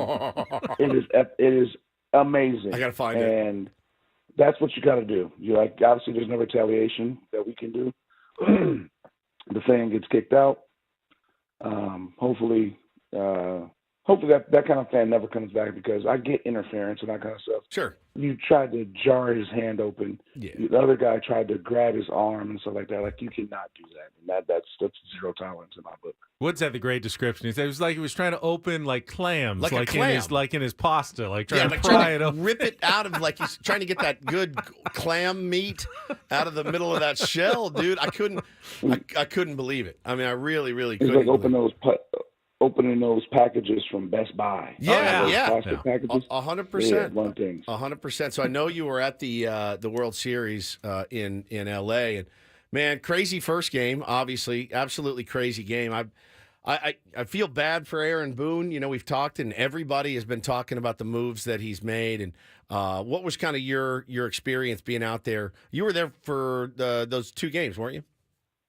Yeah, I was in LA. I mean, obviously and I did New York also, but we are in a time where obviously everybody's second guessing everything. Sure. We're in the suite talking amongst ourselves about moves and things like that. But obviously we have a little bit more knowledge and wherewithal than most people and understanding the scenarios. But the same thing is, you know, they're the ones down there making the moves. Yep. So we can sit up there and second guess, you should have left this dude in, you shouldn't have did this, you could have did this. I mean, I think game 1 was the Yankees game. And once, we seen Weaver not come back in, we're just like, oh, man. And then I seen Cousins coming in. I had to ask. I was like, honestly, who is this dude? I honestly don't know who he is. Right. And Justin Upton was like, oh, no, this dude Cousins, he's got good stuff, all this stuff. Obviously, he's one of the most recent guys in our group to have played. And so, obviously, you see what happens unfolds. And then, Nestor throwing 92 right down the middle of Freddie. Even if it was 102, Freddie was still leaving the yard. Yeah. You called it. You tweeted it. You said Freddie's about to walk this off. Yeah. It was timing. I seen them walk Mookie, and you could just see the thing. Mookie, I think Mookie was going to get the job done at the same time also. So seeing them walking them, I think once Otani got out, it's real tough for a guy who's not pitching that well. And I love Nestor, but to face Mookie and to face Freeman, like that's a tough ask for anybody. You know, and I think the game turned for me on some really and these are the things that, and you'd probably agree with this, you can't give a team like the Dodgers 3 extra bases. Verdugo gave him 1, Soto gave him 1, and Glaber gave him 1 in that game. And eventually it's going to come back to bite you. And they have been still a little sloppy. I mean, you saw Glaber last night when Freddie Freeman, who allegedly has one working ankle, hits a sharp ground ball to second base, you have to turn that double play, but he kind of lollipops it over to Volpe. Volpe's got to wait for it, catch it, no momentum going through. Freddie beats it out, and they end up getting a run. I mean, those are the kind of things, AJ, drive a manager crazy, probably drive a teammate crazy as well. Yeah, I mean, obviously Freddie is a gamer. 100%. That's a great way to put it. And obviously, he's being a superstar with being a gamer is the best. Obviously, a guy who plays every day, posts and puts up numbers. I mean, I remember watching game 1, obviously Freddie getting on third with the triple in the first at bat. That was amazing, seeing him lug himself around. They didn't score that inning, but you got, I remember there was the ball in Soto and right that was allowed a triple, and then another one where Otani hit the ball off the wall, threw it to second, and Glaber didn't stop the ball. Like, at the end of the day, you can't try and pick that ball. Correct. It's not June. It's not June anymore. I'm sorry. You got to get in front. You got to stop that ball, because that 90 feet right there. You look at what happened. Yep. He scored. No. Yeah, he did. I think, is that the one where Otani goes to third, sack fly gets him in, man. Base running just, mistakes, running around like drunks on the base paths. They're not sharp team. No, they're not sharp at all.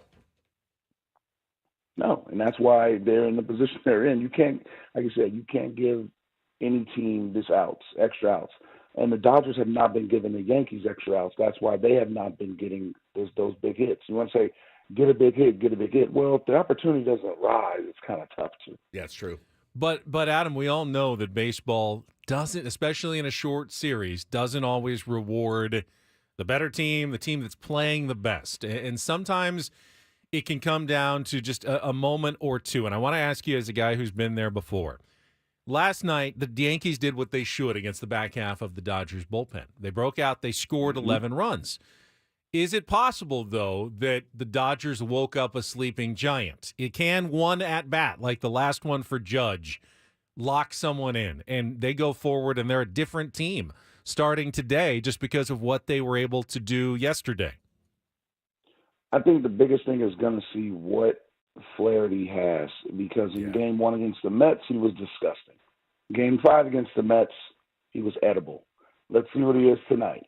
And I think if you go back to Dodger Stadium, 3-2, do you trust Yamamoto to repeat that start again? Yeah, you have to. And then Game 7, and then you got Game 7, you got Buehler throwing. So, the thing is, the Yankees got to win tonight. You win tonight, you force hands, and you force the pressure against them. The pressure is not against the Yankees anymore. It's like we've already written a script that they're going to lose. Yep. So it's just like the Red Sox documentary that's on right now. You already wrote the script that they're down 3-0. Okay, cool. It's the gentleman sweep is what you call it when you win 4-1. So that's what the headlines are right now. So we got Cole throwing tonight. It depends on what Flaherty's going to look like, and I think Cole's going to do a little bit more than 88 pitches this time. Yeah. I think he's probably going to throw 188 if he needs to. I don't think he's going to leave it to chance for anyone. And, if they win tonight and take it back to L.A., I mean, all hands are literally on deck. And I think, talking to Adam Jones here on Ben and Woods this morning, I do think, too, you talked about Game 1, pulling Weaver after 18 pitches.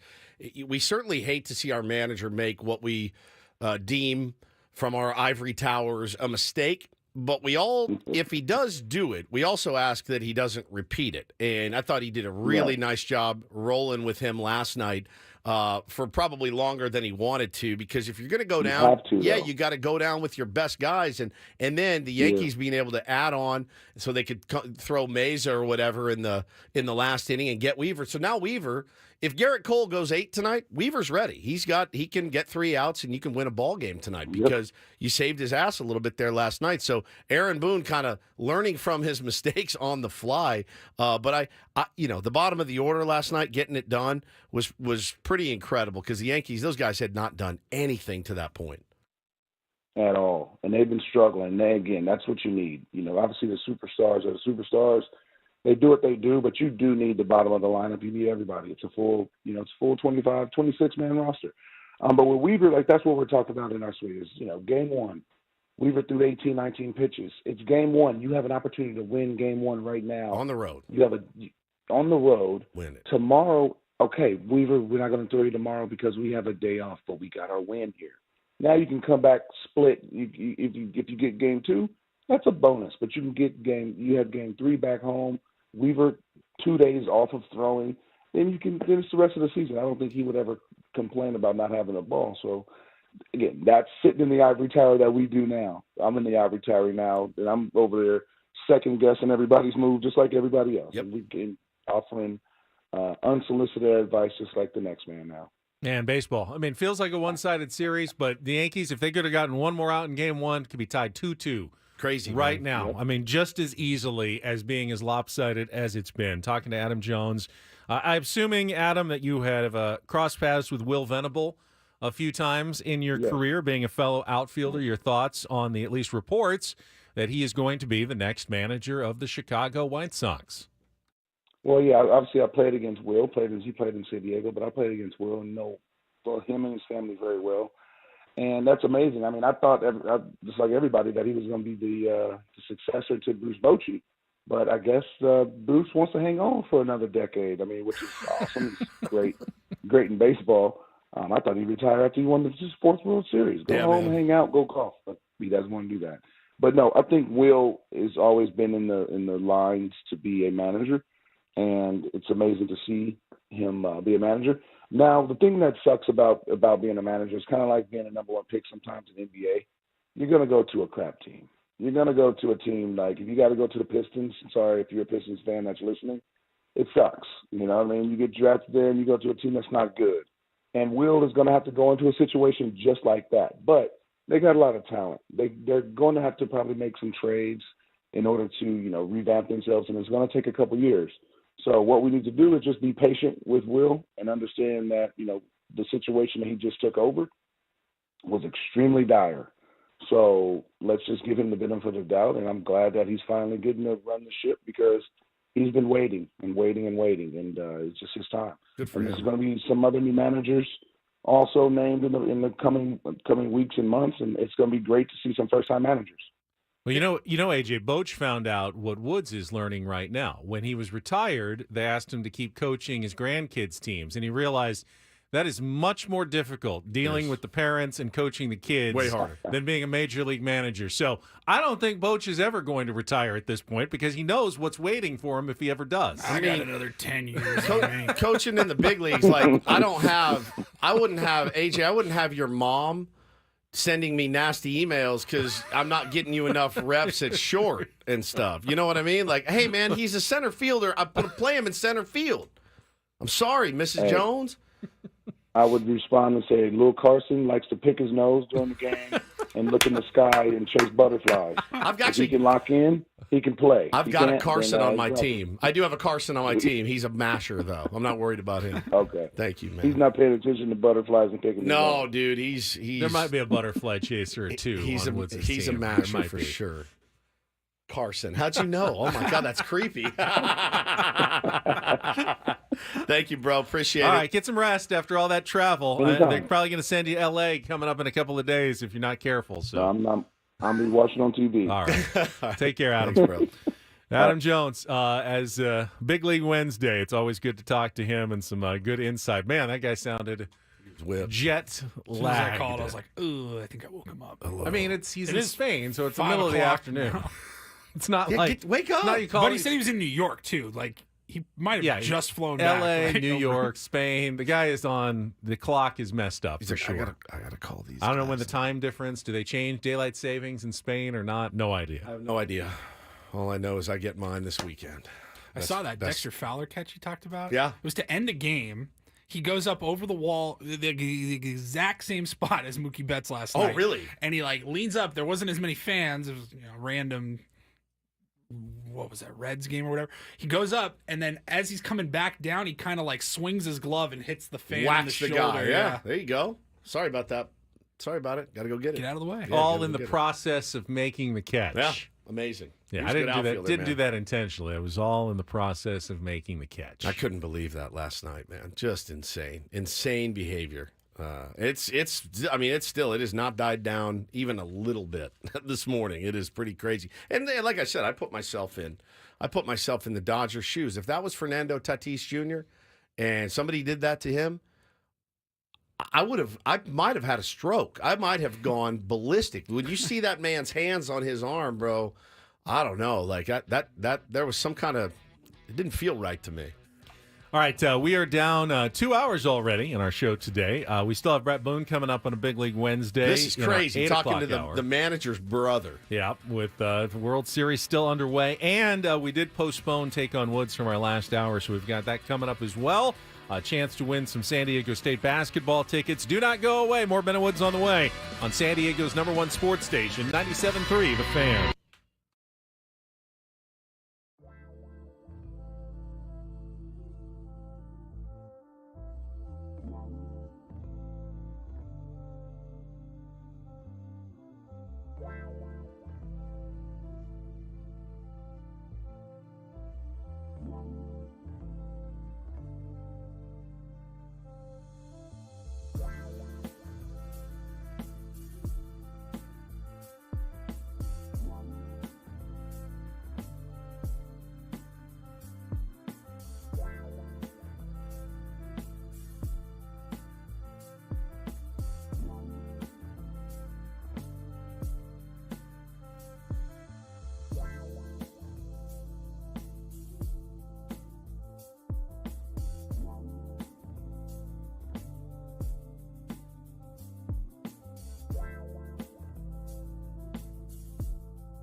We are halfway home on a Wednesday. Ben and Woods, 97.3 The Fan. Great to be here with you. Had a fun first couple of hours this morning with the fellas in here. Always a delight to be able to talk to you every day, Monday through Friday, 5 days a week, 6 to 10.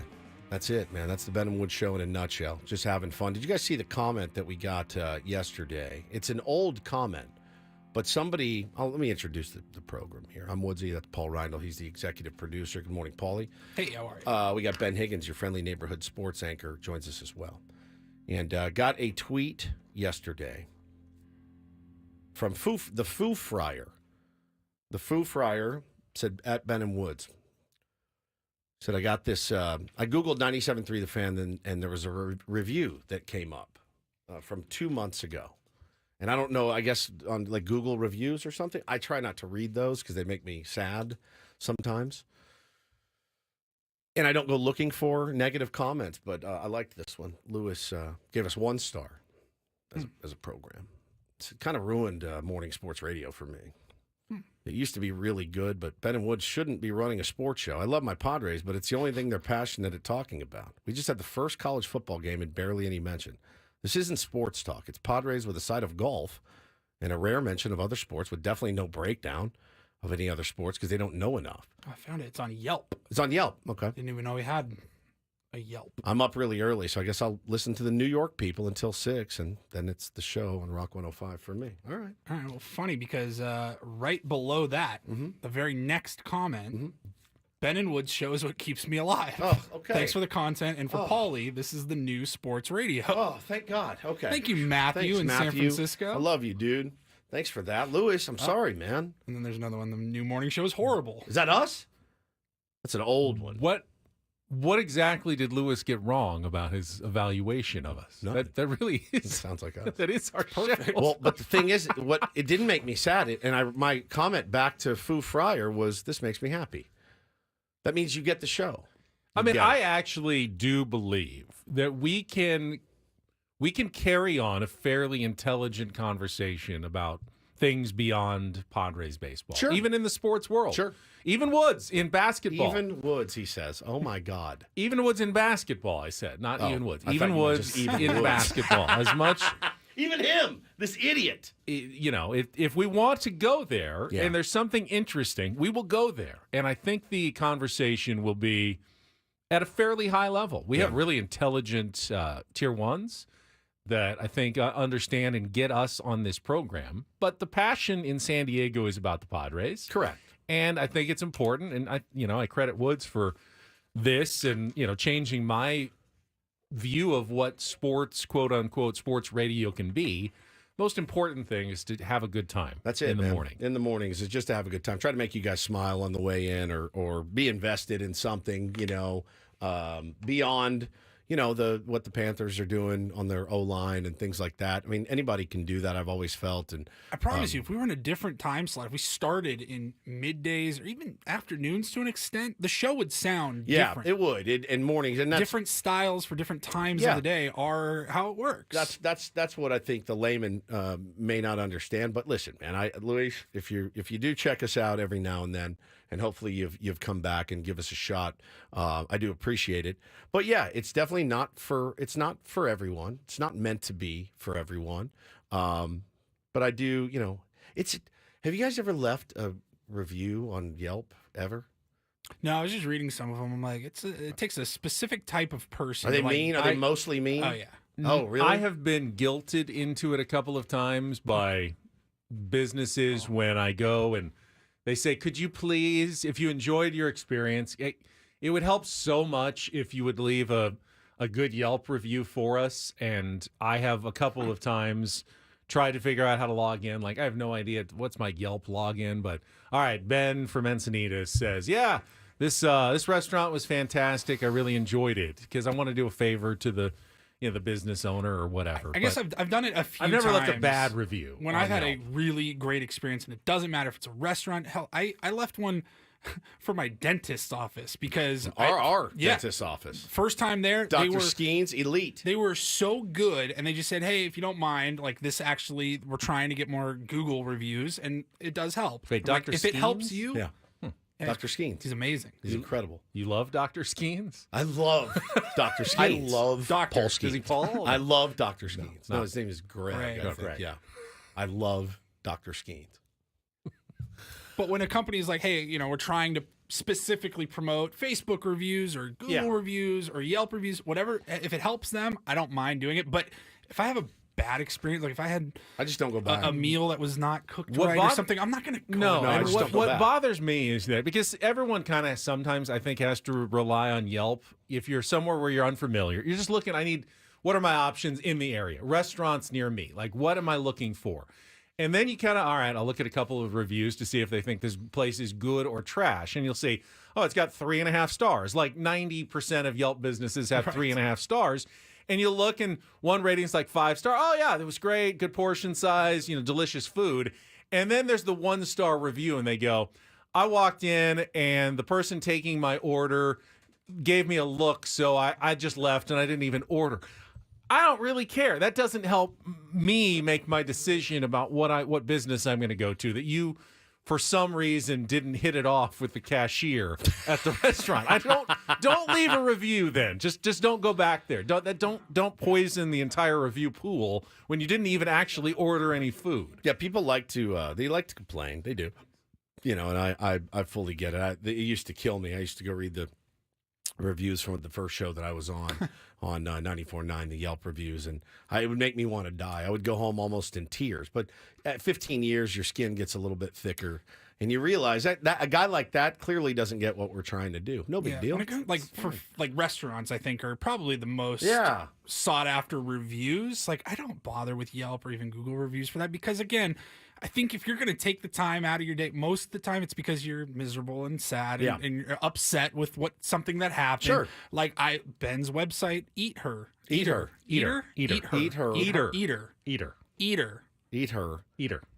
Going to Vegas in a few weeks for my wife's birthday. Check out Eat Her. Maybe. I'm snobby, looking but for some restaurants, I'd rather have... and because that is somebody that their job is that blog, that website. I want to hear from experts opinions. rather than crowdsourcing for the most part. Okay, that's just me. Do we have a phone call? We have a phone call. A couple of people want to weigh in. Who's on the line? We can start with RJ. Hi, RJ. Gentlemen, good morning. Good morning. I'm calling to say you guys are amazing. Lots of stars, lots of whatever you're supposed to put lots of. I'm going to press it many, many times. And I think you made a really good point. Paulie, I think, said that if it was another time of day, this show would have a different vibe. But you guys are trying to keep us moving. I'm almost driving off the road half the time with you guys because you guys make me smile and laugh, and I almost see my pants. That's it's the hilarious. goal. And, yeah. I mean, actually, yesterday, real quick, the thing with Vinny. Hey. And your New York, oh my gosh, I forgot what you guys were making fun of. It was freaking hilarious. Almost drove into the bridge pylon. What was on the freeway because I don't know what you guys, something about the weight loss, something weight loss. I don't know. Welcome to BronxWeightLoss.com. You can still eat. I need to pull over now. I need to pull over because I'm going to laugh again. But again, I appreciate what you guys are doing. I love what you guys are doing. I still think your 8 o'clock bumper thing is way too damn long. But it's okay. It's a good tune. It is a great tune. It's a great tune. And I get it gets you pumped up, and you got to do you, man. So listen, you keep up the good work. Thank you, buddy. And all those people, they can all take a hike. Bye. Thank you. I love Take a Hike. Once you hit the road, Jack. Thanks, RJ. That was a 5-star review. 5-star review. Now, we could get a 1-star review from someone who tried to call and there was no phone screener. And, hey, I called in. No one even answered. Yeah. 1 star for Ben and Woods. That's true. That doesn't help us at all. Alex is calling in as well. Good morning, Alex. Good morning. Welcome to Ben and Woods. Hey, guys. How you doing? Good, buddy. Yeah, no, I love your guys' show. Thank you. I think that Foo Fighter guy must have been an L.A. fan. I mean, San Diego only has one real major sport, and it's baseball. So, I mean, what else are we going to talk about, right? Yeah, I mean, it's and we love our Padres. Well, yeah, we happen to. It's wild that it all came together. For me, like I would be able to do it in a different market, no problem. Like if you put me in Kansas City and we had to do Chiefs talk, that'd be pretty enjoyable. They're pretty good. Or Cincinnati, we're talking the Bengals and the Reds, but I just happen to love baseball. And then the football team moved, and we have no basketball team, and we have no NHL team. So it just kind of all worked perfectly for me, which is why some guy last week was giving it to me in the chat, and he said, man, you're burning all your bridges in L.A., dude. Nobody would ever hire you. And I said, good. I said, well, I don't want to go to L.A. And he goes, that's stupid. And I go, why? He said, it's the number 2 media market. I go, so what?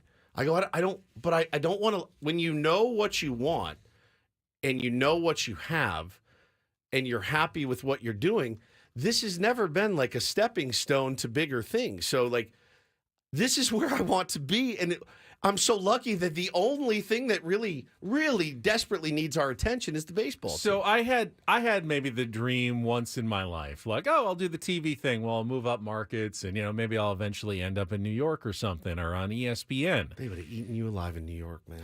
Well, and that's true, but Mama! Ultimately, and I look at other people who do that, and more power to them. It's fine, but how can you ever know? If I all of a sudden was dropped into, Chicago, what do I know about Chicago history? I can do as much studying as I want. Correct. You're never going to have the passion, insight, and knowledge of someone who's lived in the town for a long time. And, you've been here now, Woods, for what, 13, 14, 15 years? February, yep. You are a true San Diegan now. But in your first couple of years, you couldn't have hosted a Padres show. Hell no. There's no way. Hell no. I had to do sports, remember? So... sports. I didn't know. A real fan would have seen right through newcomer Woods, hosting the Padres Insider Chat. Like, what do you know about the team? Correct. Nothing. It's impossible. So, sports. It's one of my favorite drops, dude. So sports. Let's get to the sports. Murders me, dude. Murders me. Adam says in the chat, our boss Adam says, people act like the amount of Padres you guys talk is accidental. It's not. I mean, this is just what we do. This is what the three of us would be doing if we were if we worked in an office together. Like, it would sound like this. Like, we'd be busting Ben's balls and we'd be talking Padres baseball. Right. Yeah. And Adam's the exact opposite. So Adam encourages as much Padres talk as possible, which we love. We love that about Adam. Our first job was the exact opposite. Correct. We were like grudgingly allowed to talk Padres for a couple of minutes, but we better keep it short. And then we had to go to a meeting after our show. NFL, baby. Every single day, go to our boss's office, sit down. Hey, you guys talked Padres in 8 out of your 12 segments today, guys. Can't have that. Yeah, we did it anyway. Tony asked the question: what makes someone a true San Diegan? You don't have to. Question. You don't have to be born here. Obviously. You don't have to be Woods is a true San Diegan. I feel like it. And I'm not saying there's a minimum amount of time necessary, but be honest with yourself. Yeah.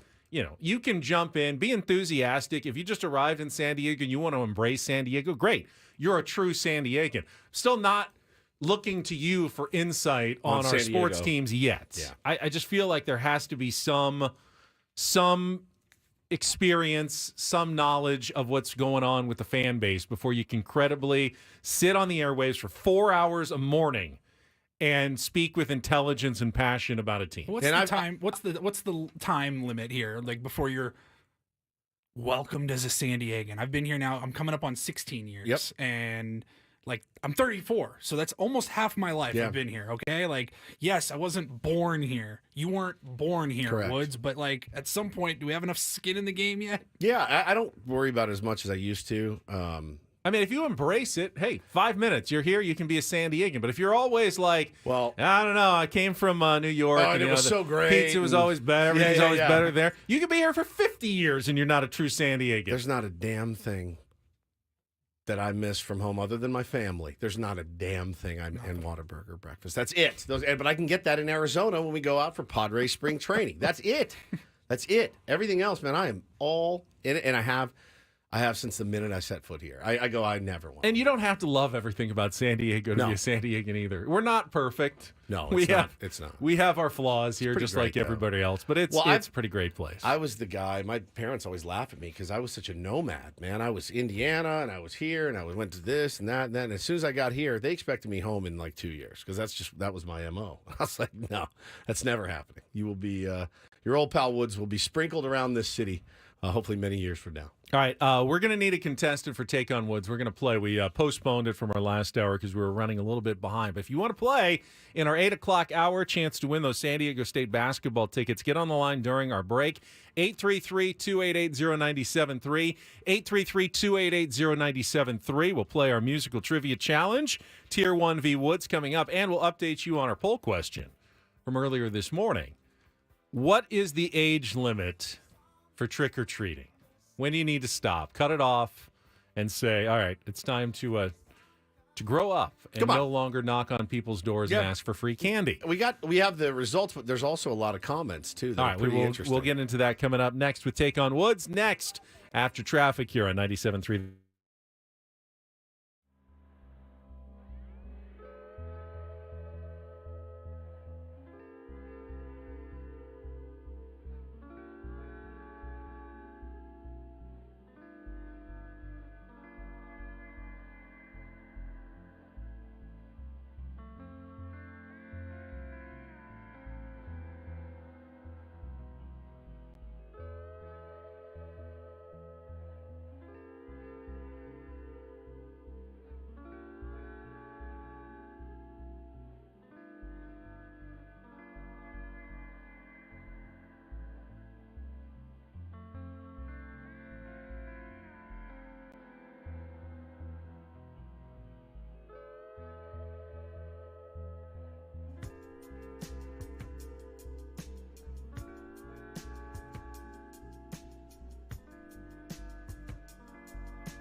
Hamul Casino. Fun above all else.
Hamul Casino. Fun above all else.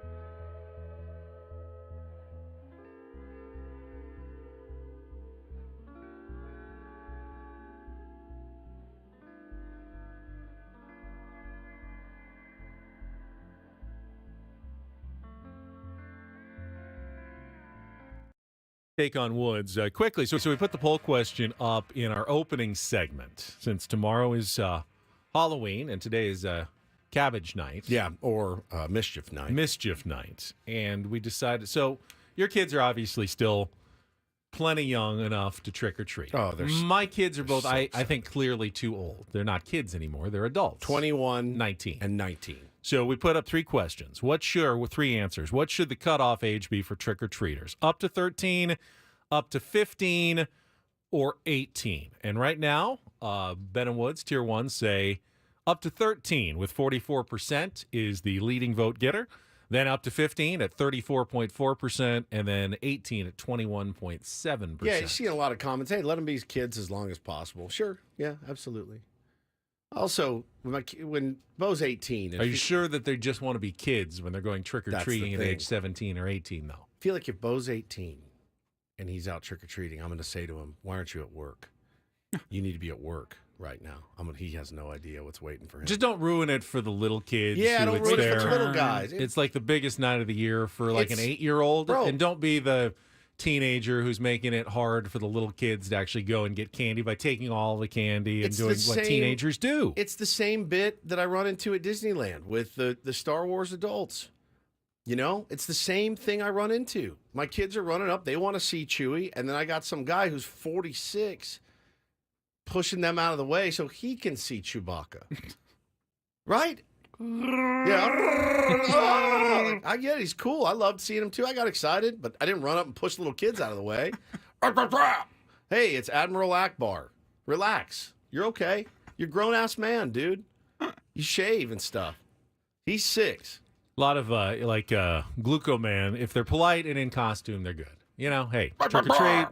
We're not going to ask for ID, but if you're just showing up asking for free candy and, you know, shoving out the actual kids who are in the way, Here's the other thing. Has anyone ever actually denied a kid that you thought was a little too old? I'm sure they have. Because I promise you, even if I felt very strongly like there's an age cutoff, what am I going to do? Just say no? Just give them the candy. Hire a bouncer. A bouncer. Candy bouncer. Need to see your ID Check at the gate. They got the flashlight. How old are you, buddy? All right. Reverse bouncer. No, I'm sorry, you're too old to get into this establishment. You hit a point where I feel like you don't parties want with to. your friends are more important. Yeah, girls and all that. Yeah, I feel like if I was 16 or 17 and some girl that I like was like, "What are you doing?" I'm like, "I'm going trick or treating." She's like, "All right, see you later." How about this? You get a driver's license. You're too old. I'm down with that. I think that's fair. A lot of kids don't get their driver's license now until I was 18, 17 though, when I got mine. Yeah. Interesting. All right, so we got Chris standing by. Let's play a little Take on Woods.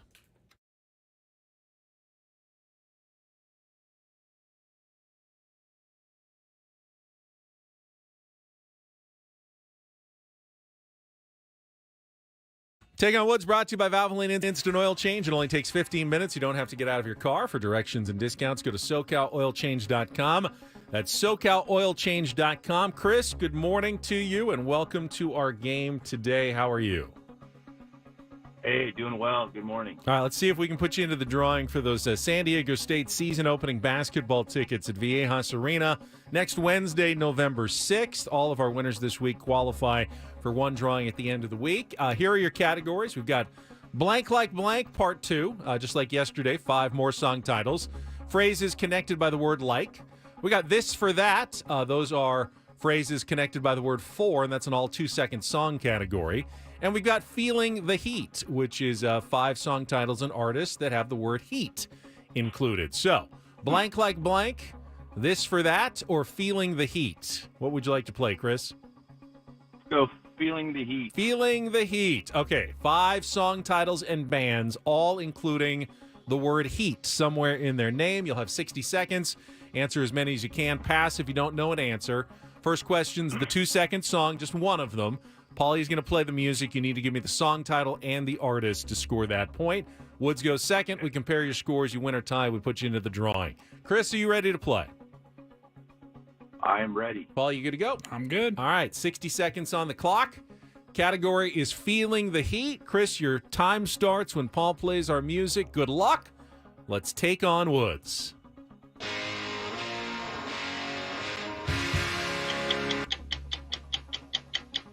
Heat of the night.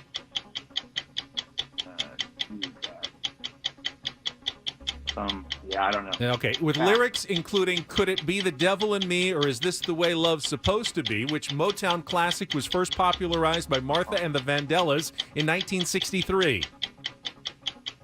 Pass.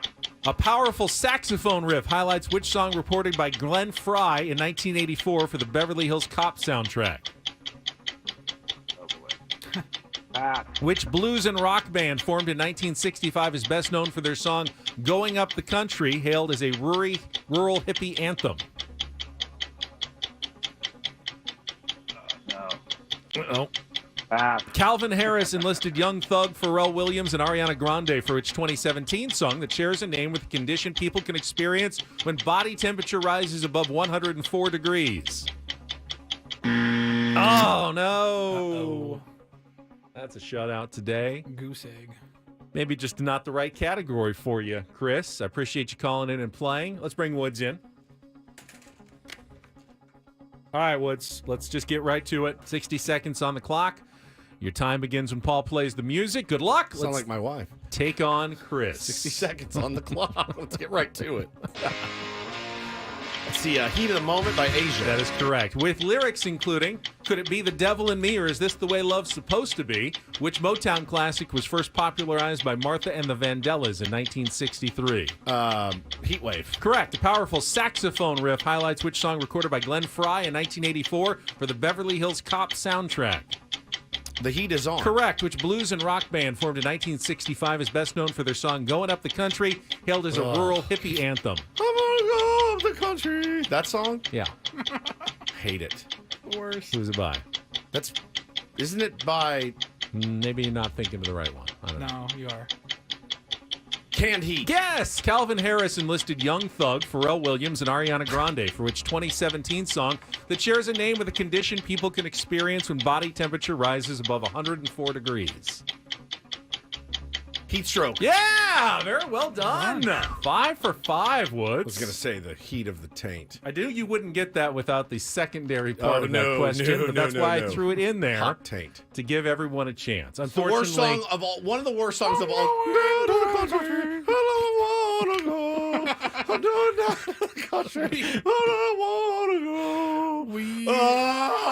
It's the one they use in commercials sometimes. I don't know for what. Remember a couple years ago, right around this time, a little later in the year when they do the Spotify Wrapped. Yes. And we did Ben's fake Spotify Wrapped. Fake This was on there. Play it. Oh, we're going out to break. We're going out to break for it. All right, Chris, thanks for playing. Wasn't your day today. How do you do? 5-0. Yeah, we got the shutout today. Bret Boone is going to join us as we continue our Big League Wednesday with the brother of the manager of the Yankees, who are still alive in the World Series. That's coming up after a little more canned heat on 97.3 The Fan.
The great Phil Lesh passed away. We have not done our shout out to his family yet. That he wrote that song, "Box of Rain" by the Grateful Dead. Bass player for the Dead, died at 84. Maybe a quick one, Paulie. Shout out to his family. Phil Lesh, 84, passed away Monday. All right.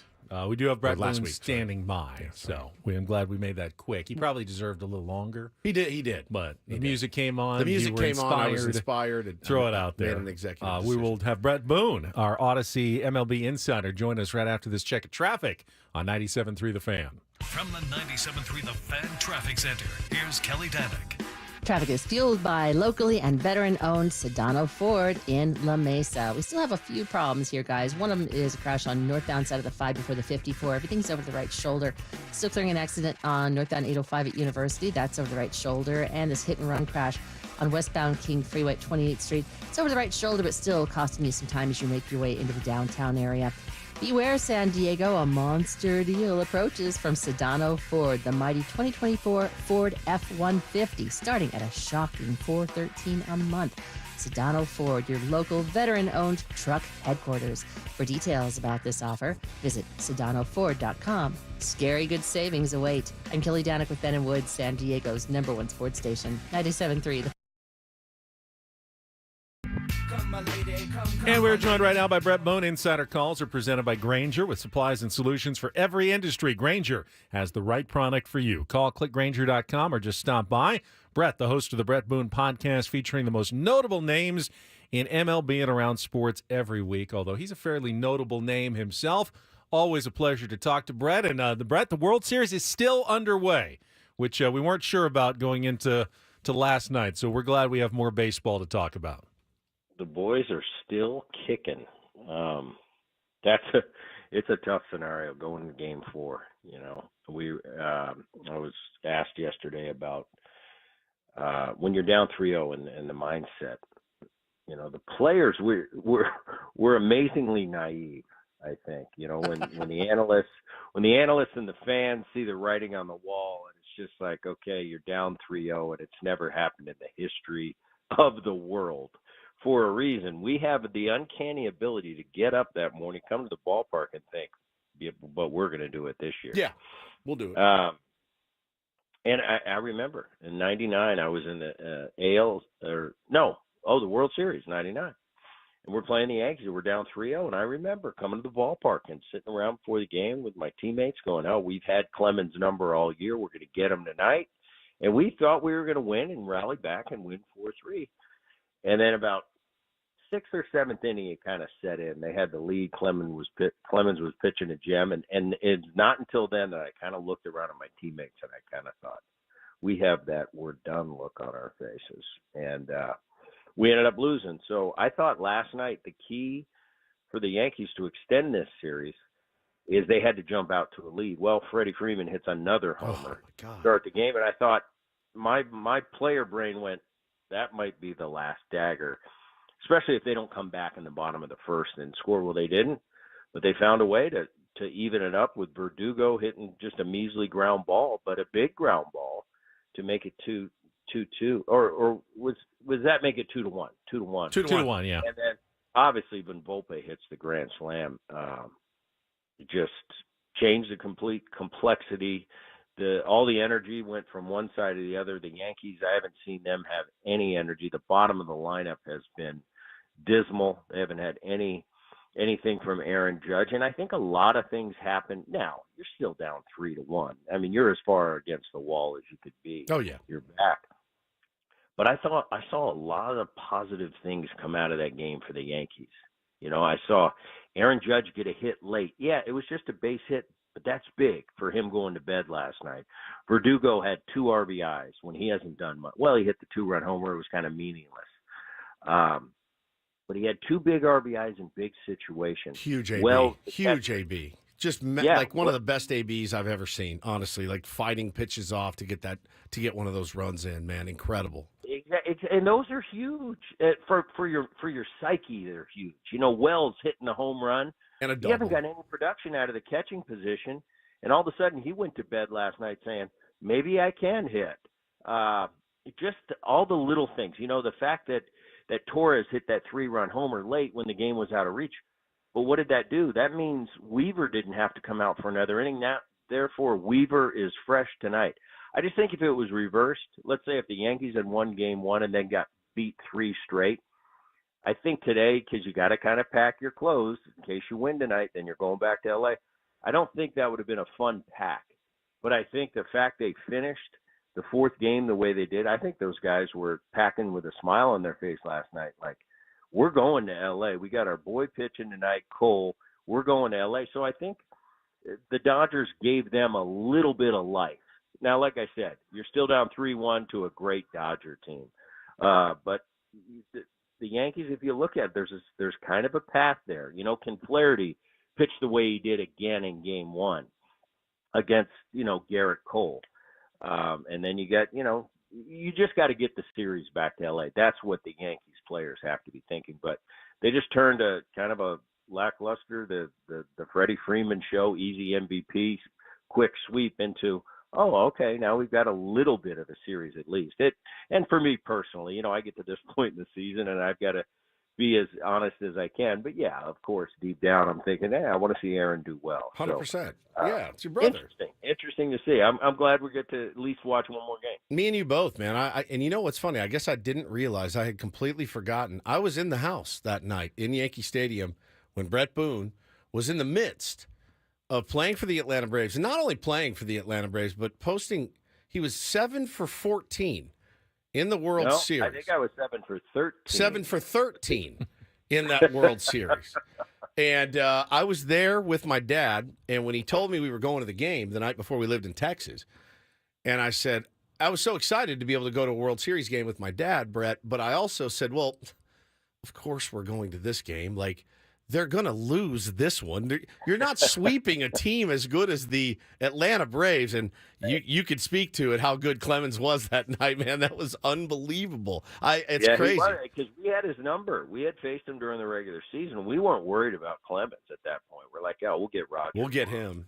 Wow. And I'll tell you, he pitched one of the great games, by far, one of the best games he had pitched that year. Yeah. And it just kind of took the wind out of our sails. And then I just remember the looks on my teammates' faces as we, you know, I see Mariano get up, and I'm like, oh no. Boy. Oh boy. When you're down 0-3 and Mariano's warming up, it's kind of like when Trevor in his heyday, you know, when you hear those bells, it's like, that's not good news. This is not good for us. There's still a chance, but it's dwindling.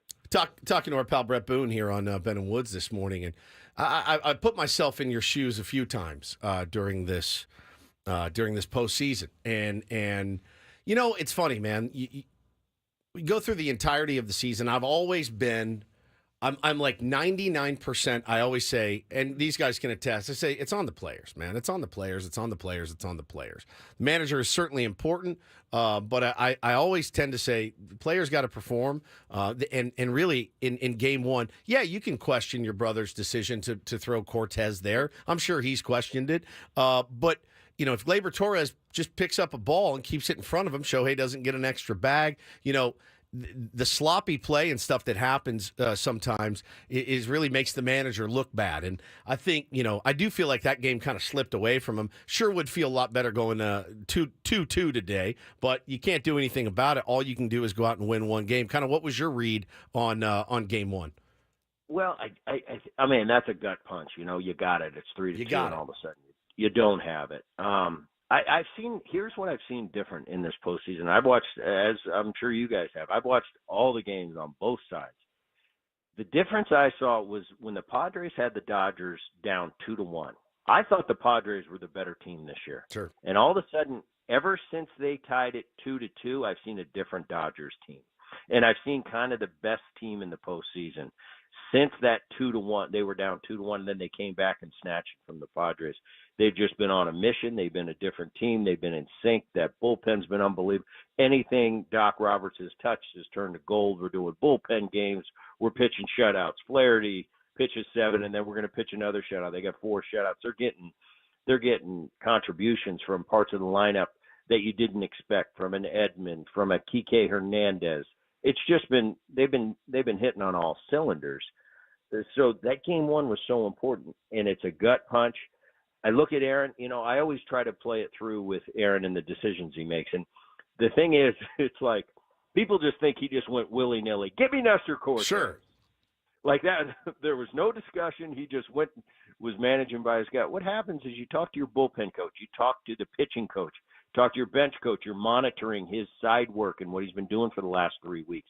If this scenario comes up, what do we want to do? Now, me personally, I would have gone with Hill. Okay, Hill's been hot. He's been active in this postseason. Nestor hadn't pitched since September 18th. Yeah. Why is he going to Nestor? And I started to think, why would Aaron go to Nestor in this situation? Well, length. He obviously, you got to get Ohtani out, and Nestor did. That was the first form of business. But what happens if I have to face Betts? Well, it ended up being a weird play. Verdugo goes into the crowd.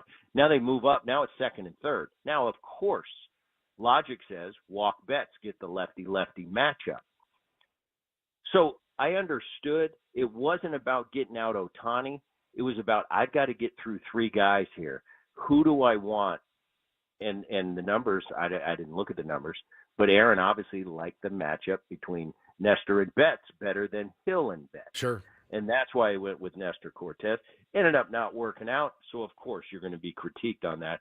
But in the World Series, especially if you're the Yankees skipper, I'm finding out by watching from afar, you're going to kind of get critiqued on everything if you lose a game. So that's the way it rolls. That rule, by the way, sucks, in my opinion. Verdugo makes that sick catch, goes into the stands, gets up and throws the ball in.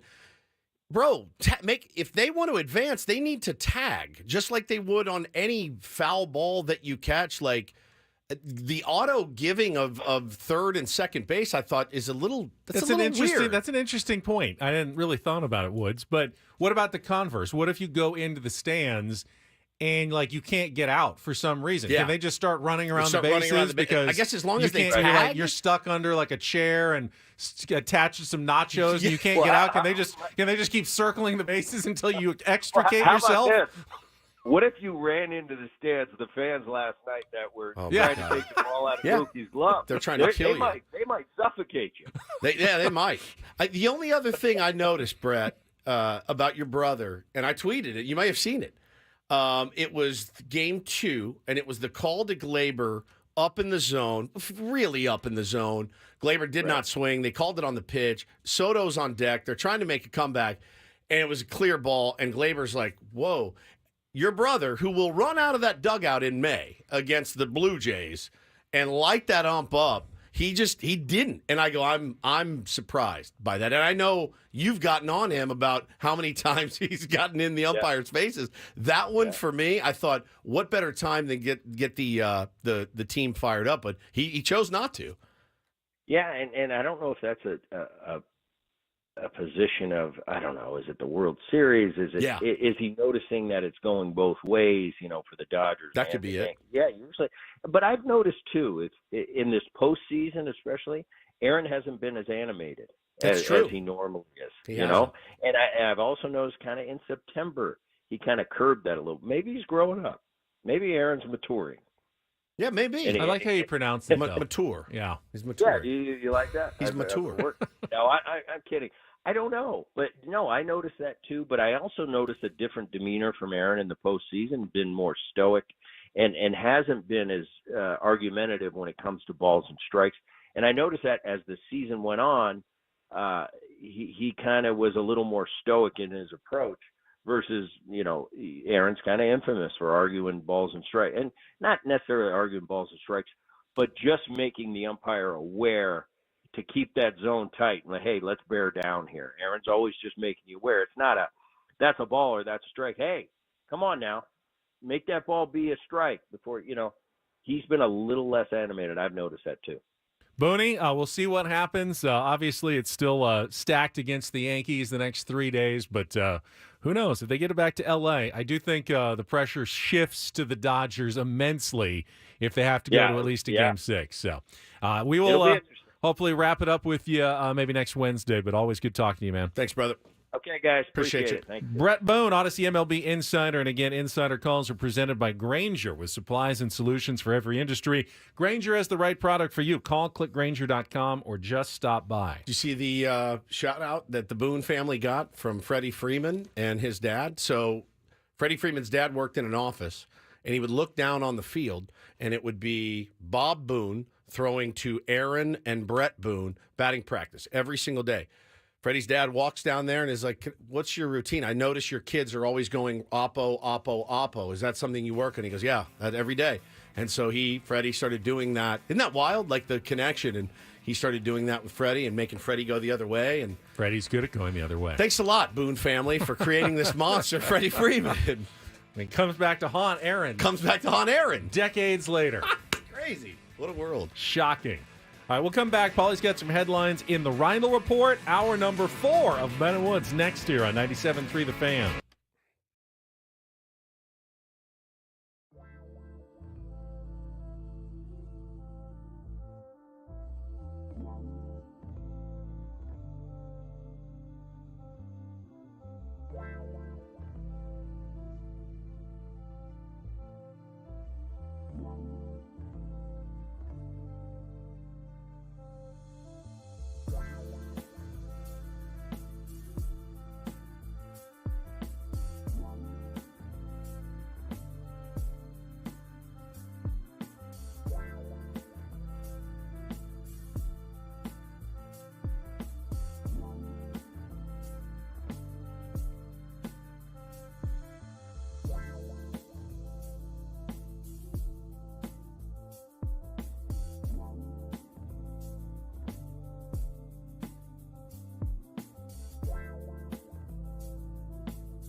Got the San Diego State Aztecs at Viejas Arena tonight. Not a real game. It's their annual exhibition game. They'll be taking on Cal State San Marcos. I was reading in the UT this morning, their new assistant coach, Ryan Battatelli, used to be a Kobe's trainer, was at UC Irvine, was at practice the other day and going, how many people come to a exhibition game? It's not a real game, like a couple of hundred?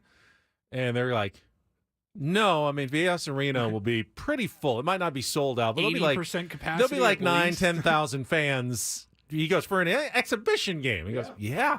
Yeah, they love People, their Aztecs people here. love the Aztecs. They're excited about the start of another season. Officially, first game is next Wednesday. We will see a lot of new players tonight for the first time, including, Magoon Gwath, who should be in the starting lineup. Nick Boyd is out of his boot, and I think is going to see some action. The transfer from Florida Atlantic. Remember, the Aztecs faced them in the national semifinals in the Final Four a couple of years ago. He transferred in and is going to be a senior on that team. The one guy they won't have, obviously, is Reese Waters, who is out again for the next couple of months with a stress fracture. So they're going to have to get by without one of their returning players and key guys, at least for the non-conference portion of their season. But college basketball is underway tonight, at least unofficially, at Viejas Arena as the Aztecs take on Cal State San Marcos in their annual exhibition game. Can I bet on that? Or? Probably not. Usually the odds makers will frown on bets, not knowing who's going to play, and bench warmers will get a lot of time, so it's hard to set lines. You want to bet on like it? that. Me v. you? Well, I guess if I get San Diego State straight up, I'm feeling pretty good about that bet tonight. No, I'm not going to give it. Cal State San Marcos is a good Division II team. Yeah, they what are. What would you guess? What would you guess the line would would be? Lines maker, odds maker. 27.5. Holy crap, that much? Yeah, it's a Division II team against San Diego State. I mean, yeah, but they're working on stuff. They're figuring out rotations. But I mean, Cal State San Marcos 27.5. might also be working on stuff as well. It's an exhibition game for them. No, I'll also. take the 27.5. Game's not even listed on ESPN. It's a scrimmage. It's a scrimmage. It's not a real game. Well. All right, we'll update you tomorrow. 27.5. That's $10. That's what I'm throwing out there. 27.5. So wait, you've got I got Cal State yeah, San Marcos. I'll take the 27.5 points. All right, you're taking the points. Yeah, of course. Okay, it's a lot of points. $10. I am giving 27.5. You are. All right. It was your line. You said it. I did. That's fair. Jimmy the Greek. I'm just Benny hoping the Greek. I just feel like if it's a 27 or 28 point game, I feel really good about my line. Well, yeah, you're a genius. That's all I really care about. I know. I want the $10. But fine. Only thing that matters is only green money. For me, the action is the juice. All right, so let's go. Yeah, I actually do think San Marcos is going to give them a game in terms of the start. They'll play hard because you don't get to play at Viejas Arena against a team like that. I would imagine the last 10 minutes, though, I bet the Aztecs bench warmers are going to be way better than a Division II team's bench warmers. So it might be like a 10 or 12 point game that all of a sudden turns into a 30-point game at the end. We'll see. We'll see. It's $10. All right, Paulie, if you would. Take it away. And get things started here with our today's edition of the Reindl Report. Now tuned into the greatest. Welcome to the Reindl Report with Paul Reindl. Hi, Paul. All right. 2 stories from the world of sports that we haven't gotten to yet. We'll start off in Major League Baseball. And 1 story that you didn't know you needed. Are you laughing, biatch? It's the Reindl Report. Hey, Paul, how you doing? Okay, how are you? On 97.3 The Fan. Are you ready to bless the mood? I need some help, please. That was good. Can I get a yeah? Oh, yeah. All right. All right. Gentlemen, we'll start in the NFL. We were talking a little bit of Colts football earlier and don't do this, but I wanted to focus on the news from yesterday. We didn't really talk too much about the quarterback swap that the Colts are making. They're benching Anthony Richardson for Joe Flacco. I was today years old to find out that Joe Flacco was still on the Colts. You or me? You go ahead. Go ahead. I don't remember us talking about Flacco. You go ahead. Yeah, we did. We talked about it. I remember the story. We talked about the No, we talked audio. about Flacco. We didn't. Don't do this. All right. I did it. I did an update. It's all right. It's fine. You're busy. Paulie's busy. You don't really know. Joe Flacco actually had a decent year last year. Remember, Anthony Richardson was out for the season and had a really good season. Joe last Flacco. year. Joe Flacco. He's like I don't know if he was the comeback player of the year or was one of the candidates for comeback player of the year. In Yeah, the I NFL did it as last an year. update on the. You played the audio, remember? Exactly. I just don't remember the Flacco part of that conversation. I did the Flacco. We were focusing on. That was actually the story was the update. The story was the update. We did the actual Anthony Richardson. Anthony Richardson story yesterday. Yeah. But that's fine. Paulie does so much. You know what? I've always liked Joe Flacco. I've always liked him. I'm looking at his resume. I mean, he's a very good quarterback. Super Bowl winner. It's crazy how you go. He was 11 seasons with the Ravens from 2008 to. So he's in what, year 16 now? Yeah. 2008 to 2018. He's with one team, the guy. And then the bounce around as a quarterback is Cleveland. He went to Denver in 2019. It was horrible. The Jets in 2020. Horrible. The Eagles in 2021. Back to the Jets. Horrible. Then the Browns in 2023. Horrible. And then this year he signed No, it was on good with last year. the with the Browns. Yeah, it was pretty good. The Browns. Yeah. I mean, you look at his resume: Super Bowl champ, Super Bowl MVP, comeback player of the year. Yeah. These are our Colts. This is our team. We love them. Thanks for reminding me of that, Dominic. I'd forgotten about that song. This is our Colts. This is our team. This is our Colts. All right, we will keep it here in the NFL. So every year, the last couple of years, the NFL has done a collaboration, I guess, with Nickelodeon. It's usually CBS and Nickelodeon. I think it's Viacom is the parent company there that owns both networks, and they're showing the alternate feed, usually playoff games, and they did the Super Bowl last year where you get the Nickelodeon style, geared for kids. You got SpongeBob and Patrick, the slime when you get in the end zone. And I remember having a lot of questions like, how is that going to look? They've done a very good job with it. Mm-hmm. It's not for me. It's not supposed to be for me, but the idea of getting kids involved, watching, you got kids sideline reporters, the slime, it visually looks really good. They just announced this week that there's going to be another dual broadcast similar to that, except it's going to be with Disney Plus, who owns The Simpsons. Okay. And it's going to be a Simpsons style NFL broadcast. And I thought, who's that marketing towards? Him. Because The Simpsons are... Right here, this guy. Why are you pointing at me? Simpsons are very different from SpongeBob. I haven't watched a Simpsons episode in 20 plus years. You don't have to lie to me, buddy. I did like The Simpsons a lot for many years. Yeah. Very creative and clever. A lot of people love The Simpsons. Lots of people. Did you ever watch The Simpsons? Never. I don't like cartoons. You know that. I know you didn't. But what about one of the greatest episodes of all time, Homer at the Bat? Do you know that one? Yeah. Weren't there big leaguers in it? Yeah. So they're playing in his nuclear power plant softball league final, but the owner wants to win, so he hires Wade Boggs, Roger Clemens, Don Mattingly, Mike Scioscia, Darryl Strawberry, Ken Griffey Jr., Jose Canseco. They get all the Steve Sachs, Ozzie Smith. There are 35 seasons of The Simpsons. I know. Oh yeah, it's one of the longest running or the longest running television show. Maria just said I'm on season 9 of 35. Wow. I guess my only thing is clearly with the SpongeBob broadcast on Nickelodeon, you're gearing that towards children. Yeah.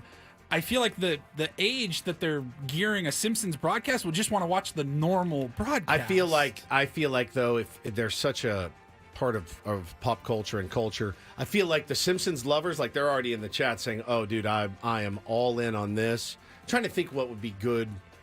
What would be a good alternative broadcast for me? The Sopranos. Yeah. Sopranos alternative Yeah, just broadcast. big pussy, just calling games. I've and mentioned stuff. this before, but my 10 News colleague Steve Smith, his mother-in-law is Julie Kavner, who's the voice of Marge Simpson. That's crazy. And his mother-in-law. Yeah, apparently it's been a good gig to have for 30 plus years. Go into the studio, record a few lines in that voice. Just let the checks roll in, just constantly. It's going to be Simpsons Fun Day Football live on ESPN Plus and Disney Plus if you have either of those streaming services. And this is the Bengals-Cowboys game on December 9th for the Simpsons-themed alternative broadcast. Well, the NFL needs to do something because did you see the news just a few moments ago? They lost on Monday night. They did. I to saw the World that. Series. Dodgers, Yankees. Let's go. 13.6 million viewers. Giants, Steelers. 13.4. Baseball is back, Baseball baby. is back. We are America's pastime The NFL like we never panic. left. Roger Goodell is in full panic mode. Question, is Roger Goodell in the hot seat now? Honestly, you're like, did we just lose to baseball? We did. We lost to baseball. Now, it took a World Series game featuring the two biggest markets and the two most well-known teams against What were a the numbers fairly... again? How close was it? 200,000. 200,000. Wow. 13.6 million to 13.4 million. And a fairly mediocre Monday Night Football matchup. They got both of your numbers. They didn't get mine. I didn't even put the game on. Baseball won it, baby, on Monday nights. With a New York team playing on Monday Night Football. Yes.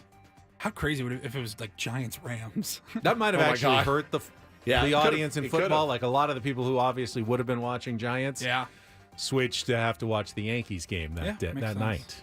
All right, then finally wrapping it up here with a little music. We've talked about music festivals in this segment before, and there's a returning festival to the Tempe, Arizona area in spring training. Now, we've talked about this festival in the past, the Extra Innings Festival. Yeah.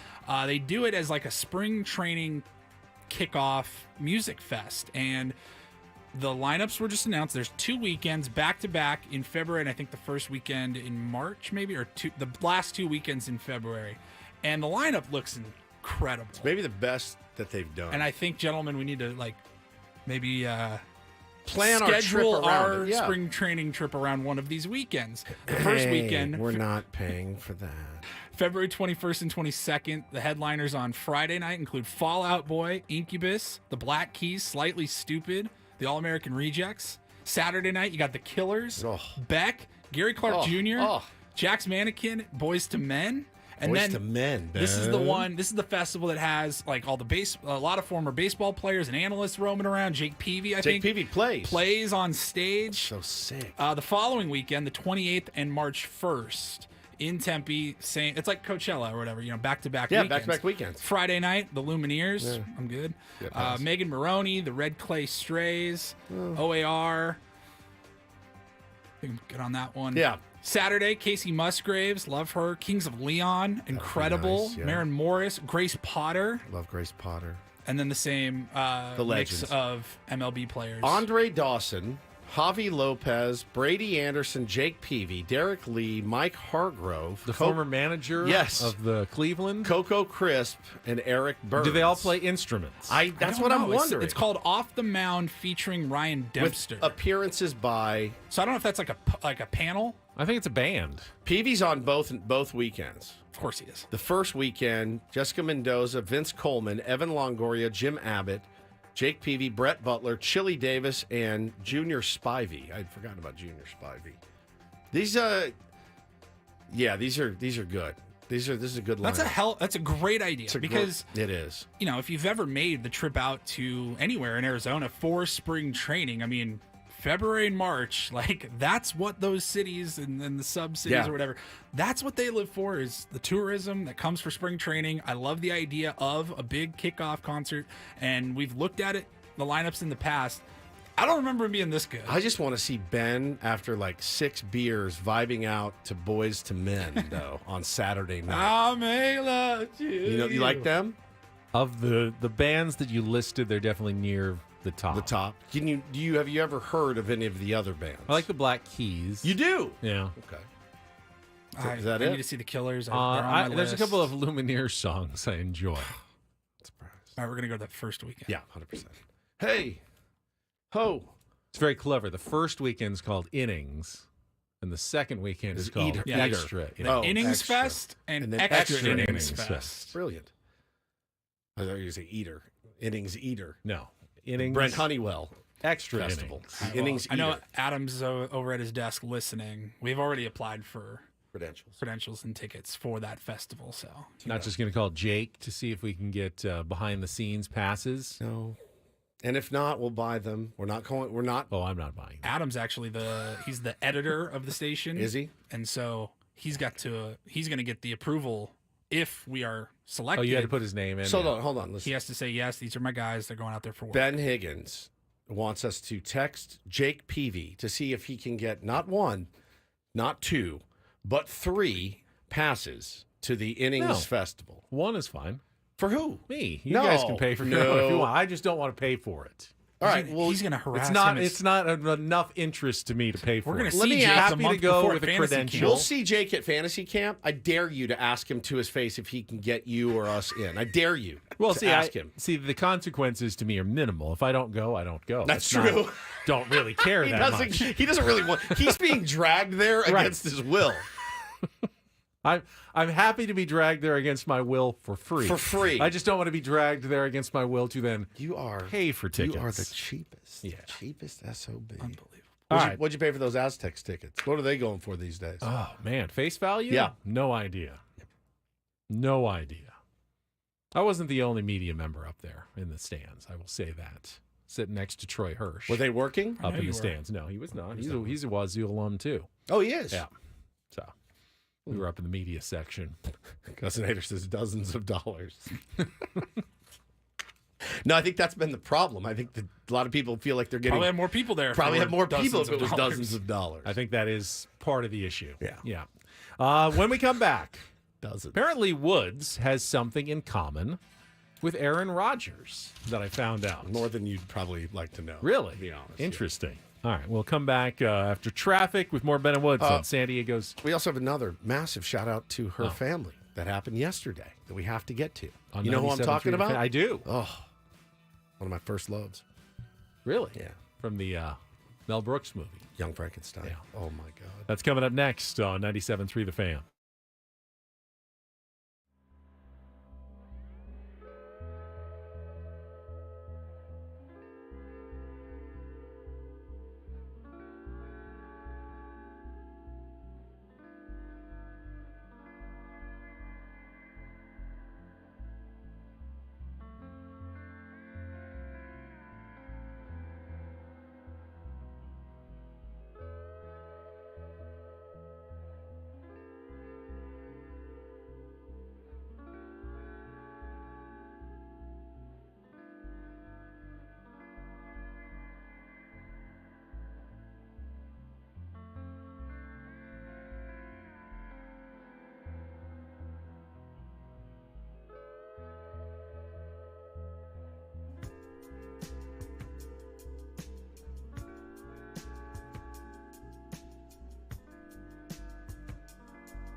Hamul Casino.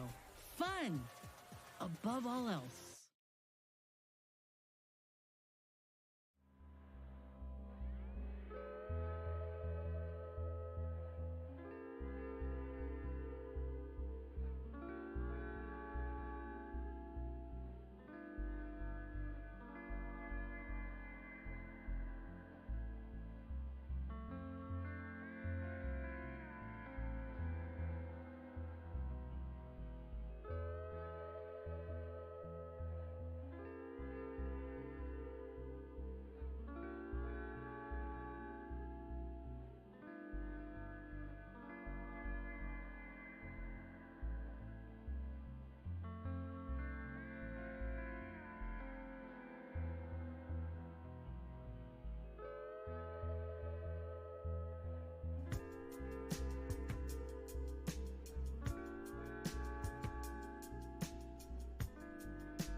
Yeah, sad loss in the entertainment world yesterday, Woods.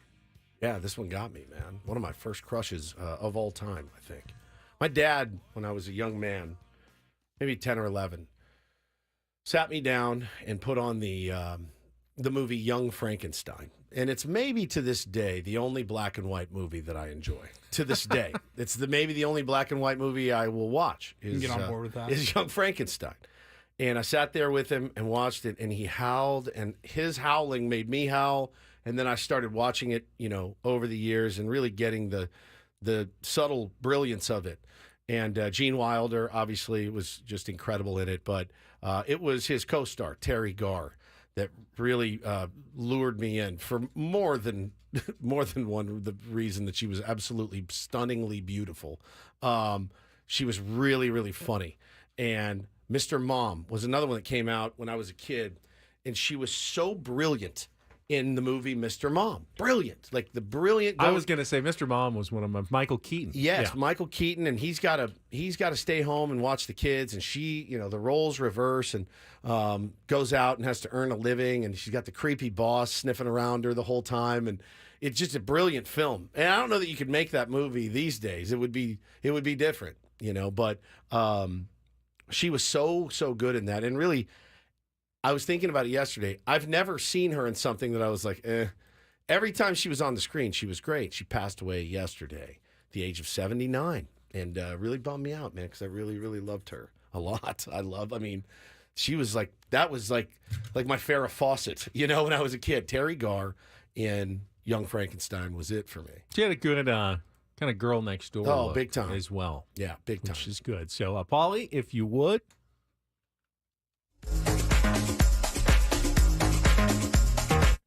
This is BBC News. We're interrupting our schedules for the following announcement. Buckingham Palace has announced the death of Her Majesty. There you go. I always like how he says schedule. Schedule. Like Bret Boone said, maturing. I forgot she was in Dumb and Dumber too. She was the the mom of Lauren Holly's like stepmom. Yeah, she was great, dude. Wow. She was great. All right, I've got a mini rant here before the bottom of the hour. Mini rant? A little mini Ben rant. Okay. Because I oftentimes, I guess if you're on social media, you can't avoid it, but you are inundated nowadays with self-help regimens, things that you can be taking, vitamins, supplements, just different elixirs and potions to reverse the effects of time, battle, aging, whatever it is. And they try to make you feel like if you're not taking all of these things, you're falling behind everybody else. You're missing out. But if you try to take everything, you just spend all day just eating vitamins, creatine and gummies, different powders and shakes, and just there's no way that all of these things. If I always trust, if something really was a magic bullet, like there was really something that could make everybody healthy, if they just took one pill a day, and you know what, most of your health problems would go away. We'd all know about it. We'd already be taking it. So I always feel like, for the most part, I'm sure there are some things that are helpful to certain people, but there's no magic panacea for everybody. Great word. And I saw the other day, though, quickly on Instagram, somebody made an Instagram meme, and it was a guy sitting in a shower, and he's all wet. And he said, I've taken 4,700 cold showers, and I'm still not an effing billionaire. Because it's every single thing you see on Instagram is like, so I wake up in the morning, I do 45 minutes of breathing, I do a cold plunge for an hour and a half, I get out, I run, then I do another cold plunge. It's like, bro, some of us have to go to work. Like, we have a job. We can't just sit in a cold shower all day and expect to be a billionaire. It laid me out. As I'm a fan of cold plunges. And it seems like the king of the homeopathic remedies, the mantras, the different retreats is always Aaron Rodgers. 100%. It's always, whether it's the ayahuasca, the darkness, everything that Aaron Rodgers talks about then becomes a thing. Yes, and it's a bit. We had a new thing yesterday, and it just happens to also be a thing that Woods has been doing as well. Mm-hmm. Aaron Rodgers says he believes he has discovered, quote, a little fountain of youth. And it's pretty simple. He is simply taking cayenne pepper and water as part of his rehab regimen, his new elixir, which has apparently several health benefits, including pain relief, according to various medical journals. I'm taking care of myself nonstop, gets his normal treatments, but he's adding a little cayenne pepper to his water. Spice it up a little bit. Now, you've been taking cayenne pepper for a while. How long have you taken cayenne pepper for? Oh, I'd say about a year.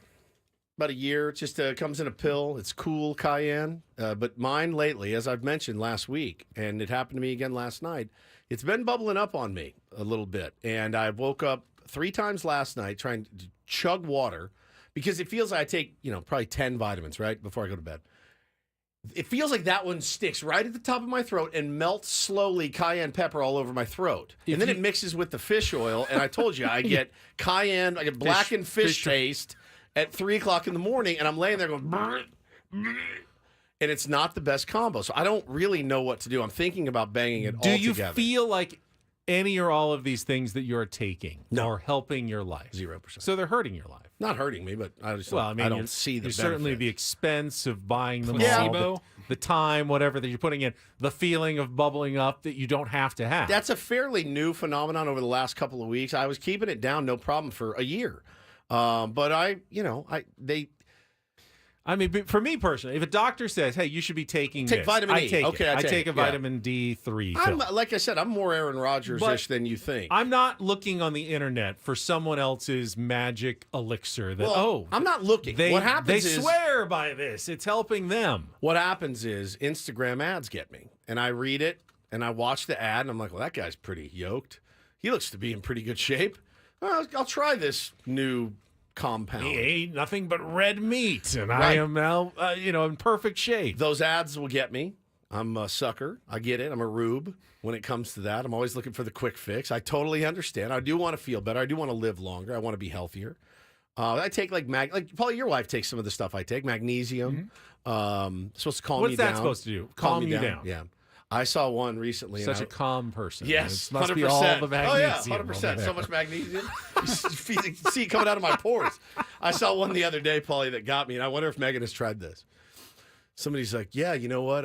I was really stressed out. Then I started rubbing magnesium oil on my feet before bed." I've seen that one. Come on. Oh yeah, it got me. I did end up ordering recently, about a month ago. I ordered some creatine gummies because I like creatine for weightlifting and stuff and for muscle building. But I was mixing it in my grape juice, drinking just a little shot of grape juice. This is easier. I just take gummies, I eat them, and they're pretty good. They taste pretty good, and I feel good. Go all eat a Flintstones vitamin all day. Those are delicious, but I don't think they actually convey any health benefits. So we've got one segment left. I don't know if anyone wants to throw it into the chat or even give us a call.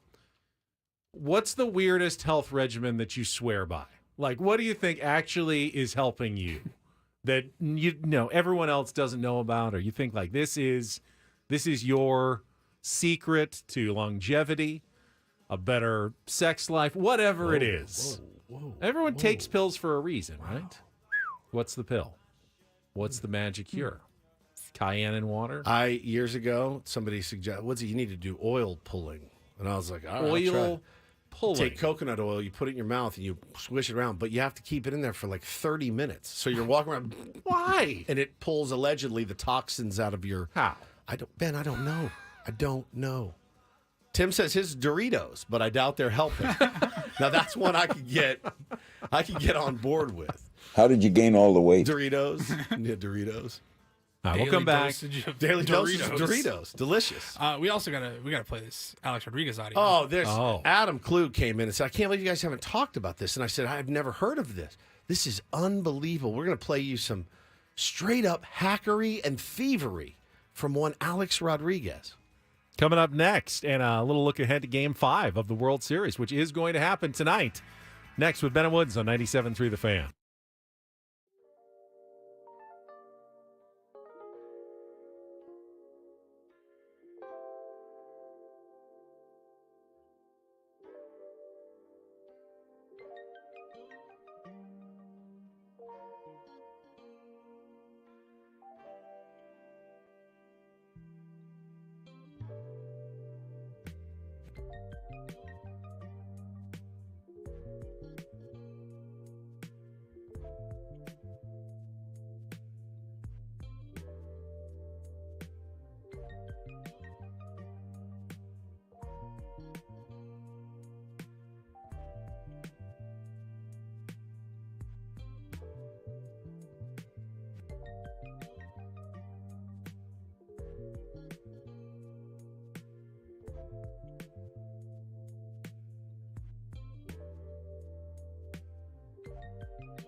Helpful suggestions, Benjamin. Fine, we have a fairly intelligent audience. Dub says taking a handful of vitamins before bed is why you cannot sleep. I can't sleep, Dub, because I'm a anxiety-ridden mess. That's why I can't sleep. Ed says tea, which I'm sure is great. I drink tea, but I don't drink it like a regimen. I drink tea when I feel like having a cup of tea. A cup of, yeah. But I don't feel like I have to have tea every single day to keep my health in order. Saw a video recently of a guy that went to Mexico, and he said that he learned a trick from one of the natives there that had some really severe stomach issues, digestion and whatnot. And this guy started taking a shot of mezcal every single morning. Right when he woke up, it was one shot. He swished it around in his mouth, killed the bacteria, whatever, swallowed it, kills the bacteria in his stomach. But I thought to myself, bro, you could promise me I'd live an extra 10 years. I don't know that I could get a shot of mezcal down at 4:30 a.m. Like, I wake up and go pour a shot of mezcal and take it to the dome and then be like, all right, let's... It's a strong flavor for that early in the morning. Smoky. Yes. It's like the tequila version of scotch. Now, if you've never had it. If you can put it in a pill, fine. I will try that. But I don't think I could get it down every morning at 4:30 in the morning. Can't even imagine swishing around any sort of hard alcohol. Any sort of hard liquor, swishing Then it around again, your mouth. mouthwash is pretty much usually hard alcohol. That Maybe you swish peppermint around schnapps in your, I could. 'cause in your mouth. It tastes so. like Listerine. So you don't... Fireball. You don't do any of this. No, you have no... I have no regimens. No I mean, regimens. yeah, I have a couple pills I take. Yeah, but for my just for your doctor blood but- pressure and whatnot. No, I don't take any. I don't have any like health I mean, I've been trying to eat better, obviously, since the weight loss and with SDFatLoss.com. But ultimately, calories in, calories out, and you're gonna, it's always good to be healthy. I just don't think there's a magic way to be healthier based on one particular pill or supplement or spice that you should be taking or drinking in your coffee or your. It's funny though, if Aaron Sometimes Rodgers... they butter in their coffee. I've heard that. Yeah. I do MCT oil or powder in my coffee, and it's really a nice jolt. What is it supposed to do? It gives you a lot of focus. MCT. And energy. Yeah, I get it from a local company, Bubs, our beloved Heather Lake. Her family runs Not the one at the ballpark. Not the one at the ballpark. Okay. That's tater tots. That's different. If you want to do tater tots I'll do for that breakfast. regimen. Yeah, That's not a bad regimen. I don't know how good you're going to feel, but it's going to taste Nice good. cold beer. Yeah. Cold beer, wings, and tots is the different Bubs. But they do this MCT powder. I put it in my coffee. Paulie does too. And it gives you like a mental clarity. I put it in like smoothies. Yeah, it's really good. It's really, really good. Yeah, it's really, really good. You don't have much of a regimen either, do you? Vitamins and whatnot. I have like a men's multi gummy. Yeah. Men's Health, whatever. Ultimately, I think a lot of it is if you think it works for you. That's what I was going to say about Aaron Rodgers. That may be all that it takes. It's convincing yourself that something is helping you, and it changes your mentality. When a couple years ago, somebody had given me a vape, and it was a CBD only. There was no THC in it, just CBD to calm you down. Big bomber class slip a bus in my head. And then you turned into that.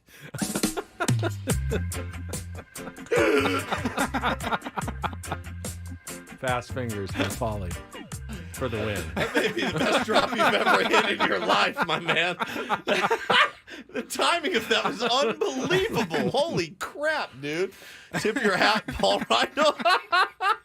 Makes up for not listening about the Yes, Joe Flacco exactly. headline earlier. I'm so mad at the moments. I want to live it again. It was that good. Holy crap. God dang. Was he just rolling around with a vape? No, I was in the, so I would hit it in the dugout before in at bat. And I would, and I'd go up to the plate and I was all calm and relaxed. I was mashing that year. I hit like 500 that year. So, and then I burned through it and I couldn't find it again. CBD is something people swear They by. swear by. I've tried it. I don't notice anything. I just don't. Yeah. But if you think you do, you're like, I If am you feeling think- a little I feel a little relaxed more- and loose. yeah. Yeah, it feels good. Yeah, And it's interesting, man. all that matters. God dang, that was a good drop. Holy crap, man. Orthodox Evans swears by oregano oil. Oregano, I've heard of that too. Oregano oil. I've tried in the past apple cider vinegar. Oh yeah, I've heard that one. Yep. I take the apple cider vinegar gummies. Someone They're just needs to delicious. come up with one, like the One big multivitamin with everything. Yeah. Cayenne pepper, oregano oil, coffee with butter. It's all just in one giant pill that Yeah. you take every day. Yeah, because it is. My regimen is a bit annoying. I'll give it to you right now. It's a bit annoying And expensive. Yep. All right, we need to talk about Alex Rodriguez, Whew, bro. which All right. we were just Thievery. informed of what happened on last night's World Series broadcast. And let me say this right out of the chute: it is more. All right, go ahead. Check traffic, and I'll read you the tweet. All right, after the check of traffic here on 97.3 The Fan. From the 97.3 The Fan Traffic Center, here's Kelly Danick. Well, guys, that earlier crash westbound King Freeway at 28th Street, it's out of there, but it did a number on your ride into downtown, still very congested. Also going to find on northbound 163, that right lane blocked between Richmond and Robinson till about noon today for some road work. Yeah, this is costing you some time heading out of downtown. And we got this two-vehicle accident blocking the left lane of the University Avenue on-ramp to northbound 805. I'm Kelly Danick with Ben and Woods, San Diego's #1 sports station, 97.3 The Fan. So one thing I learned pretty early in this business, Benny, is that nobody has super original thoughts or takes. We come in, we talk about the game we saw last night. Every now and then you may say something that somebody goes, "Holy crap, man, that was so insightful," right? Never thought of it I that never thought of way. it that way. Thanks for making me see it the other way. One thing I learned pretty early is that it's more than okay to get on, like when we started over at the old station, it was absolutely okay to get on the air and say, I can't believe what I was listening to Darren yesterday, and Darren said this. And he had this take, and I agree with it or I disagree with it. What you couldn't do was listen to Darren's show and then get on the air and give the exact same take he gave the day before. I think it's more than okay to say, Craig Elston said this, and I thought it was great, or I thought it was bad, whatever. Listen, I've heard some of our takes on other shows. It's without getting credit, it's a weird feeling to hear. This is insane. I did not know about this. Adam clued us in. Check this out. So yesterday at 8:28 p.m., I guess that's New York time. Let's see. Mike Francesa. We all know Mike Francesa. Says, tonight is an annoyance for Dodgers. Pressure starts if and when they leave the Bronx without the trophy. 15 minutes later, on the broadcast, here's Alex Rodriguez. Tonight, Kevin, is an annoyance for the LA Dodgers. The pressure begins if they get on that plane without the commissioner's trophy. And at that point, if it gets there, look out. That's Well, he put it in his own words. He did. I mean, He added some Mike words. Francesa said tonight is an annoyance for Dodgers. He said said the the LA Dodgers. Dodgers. The LA All right, Dodgers. let's break He it down. said Piece by piece. pressure. We'll go Mike piece by Fran- piece. Okay. Tonight, Kevin, is an annoyance Kevin. for the LA Dodgers. LA. Okay, so he's added Kevin and LA. The next line from the tweet. Pressure starts if and when. The pressure begins if they get on that plane. He forgot They when. forgot when, but he did say begins instead of starts, which changes things Correct. a little bit. Totally Begins and different. starts are totally different words. Dun, dun, dun, dun, dun. Without the commissioner's trophy. Hey, he didn't say And at anything that about point, if it gets commissioner's there, trophy. look out. He just said without the Mike Francesa just said without the trophy, not What the trophy is he commissioner's talking about? trophy. No, we So, don't know. Bro. Alex added a little bit to that. The name of the trophy. Yeah, he didn't steal Changed starts to begins and added LA to Dodgers. He didn't steal it. It was a cover, as I Need Money says. That is so And then funny. he went on and said, and I'm reading this tweet directly from Mike Francesa's account. No, never mentioned that. No, he never said. And it would have been okay to say. I saw a tweet earlier. You guys all know Mike Francesa, and I loved what he said. He said this is actually an annoyance for the Dodgers because if they get right, there's no problem with doing that. But New York radio legend Mike Francesa was spot on when he said. And while blank. it still would be very wrong to do, if you saw someone who had like 7 followers tweeted it and it wasn't retweeted and then make it into your own, at least you're not going to get caught. But when you're reading someone who is a staple in New York media and you are covering a New York Yankees World Series game, you got to imagine that a lot of people have seen this tweet and it's going to sound very familiar when you repeat it almost word for word on the national television broadcast. Now, I do wonder, too, if I were to come in here every day and just read your tweets, would you, Paulie, do you think he would even pick up on it? Because I don't think he listens to me very much anyway. So if I just came in and I was reading his tweets verbatim, but you don't live tweet games like you used to. Well, it's not Aztecs basketball season. True. During the Aztecs basketball season, Paulie, I'm going to do this bit and see if he can pick up on it. This dude will sit in an Aztecs game. He'll send 75 tweets during an Aztecs game. About on average. Baseball, I can't get. You tweeted twice. I used to tweet more live stuff during the Padres, and then I just kept getting people who tweeted back going, yeah, we're watching. You don't need to tweet. And I think with the Aztecs, not as many people are watching, so I feel like my tweets are more important when I send them. Like, oh, really? That happened? That's like, oh, that's cool. Like, okay, that makes a difference. It's amazing, man. You know, we're the flagship of the Padres. I do, but that's why everyone's already watching the Padres. I don't really need to say anything about it. But I like your pithy dialogue, mostly. Mostly. Well, last night you said Dodgers should lose on purpose to see if Freddie can keep his home run streak going tomorrow. They lost, so we can now see if Freddie Freeman can keep that streak I'd be happy going. to try to run that back again tonight. Freddie, go ahead, go deep. Lose. Yankees win again. See if they can make it then 8 in a row in Game 6. It's a great streak. If he can get it all the way to, what would it be, 9 in a row at the end of the World Series, that would be incredible. That would be one of the greatest accomplishments in sports history to homer in all 7 games of a World Series. It'd be insane. It would also mean that the World Series would go 7 games, which I'll sign up for it today. None of us is turning down at this point. Yeah. So happy if that comes true. Excited for tonight. Should be a really, really good one. Garrett Cole has started 6 do-or-die, win-or-go-home games. His team has won only 2 of them. So, again, kind of stacked. The Yankees are massive favorites tonight. I don't really know why. I think New York, I guess, is the only. I think this is an easy game to manage if you're Aaron Boone. And Garrett Cole, is it all Garrett Cole-like? 100%. You just let him. You really want to let him go deep into the game because you used a lot of your bullpen yesterday, and you want length from Garrett Cole. You want dominance. You need dominance too. Now, if Garrett Cole struggles at all, then Aaron Boone has a real dilemma. Because if you feel like, he's not great, and like we're in the 4th inning, and it's, well, but my bullpen is not nearly as, rested and ready. I don't want to make this a bullpen game against the Dodgers. I want Garrett Cole to be going deep and setting us up for the victory. You could have a real dilemma on your hands because obviously you're eliminated if you lose, so you can't just go, well, Garrett, you go out and wear it and give up 6 runs if you don't have it. You can't. But you can't have a quick trigger either. Do you go high leverage bullpen? Like, do you bring in Carlos Rodon? Like, what if Cole doesn't have it? I mean, how do you have 2 more games you hope to play, but you don't. Nothing's guaranteed. You got to win tonight. You absolutely empty the tank if you're Aaron Boone tonight. And then just figure it out. And then figure it out. See, now the one thing that was clear is the people who had the opinion that Garrett Cole should have gone yesterday were dead wrong. Dead wrong. You were dead wrong. Yep. The Yankees had the right strategy against a punt. A punt. Which is what Dave Roberts did in that question. game. I'm sure he would have loved to have won it with his back of the bullpen guys, B team. They punted. The next time you get mad that the Padres are kind of punting game 72 of the regular season, remember, I'm going to remind you that Dave Roberts punted a World Series game because he still thought that was his best chance to win the World Series in the long run. And 2.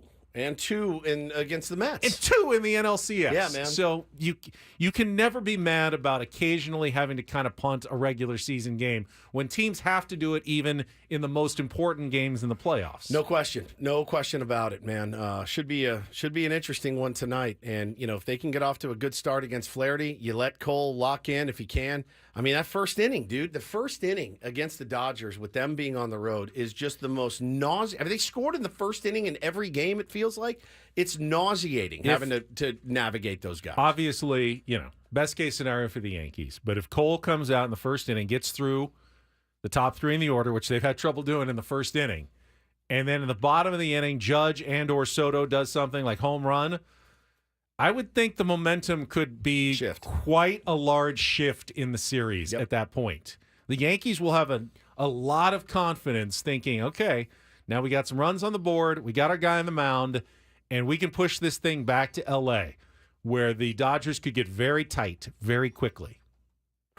Man, hope they win. Still, the Dodgers are series favorites by a large margin. It's tough to win 3 in a row against a team as good as the Dodgers. No question, man. But you don't have to win 3 in a row. You just have to win 1. Just have to win 1. I love the message Boone gave the team last night. He goes, you can't win 4 games tonight. You can't. It's literally impossible. So don't try. Don't try to win 4 games tonight. Shorten your swings. Do whatever you got to do. Play in the moment. Austin Wells' comments of, I just said F it. I don't care. I don't care. Let's go. And I think the Yankees will still be somewhat loose tonight too. as well. All right, that's it for us. Annie and Elston coming up next. We will be back to celebrate some Halloween. Yeah, buddy. Full costumes. Tomorrow morning at 6 a.m. for Paulie and Woods. I'm Ben. Have a great rest of your Wednesday from all of us here at 97.3 The Fan.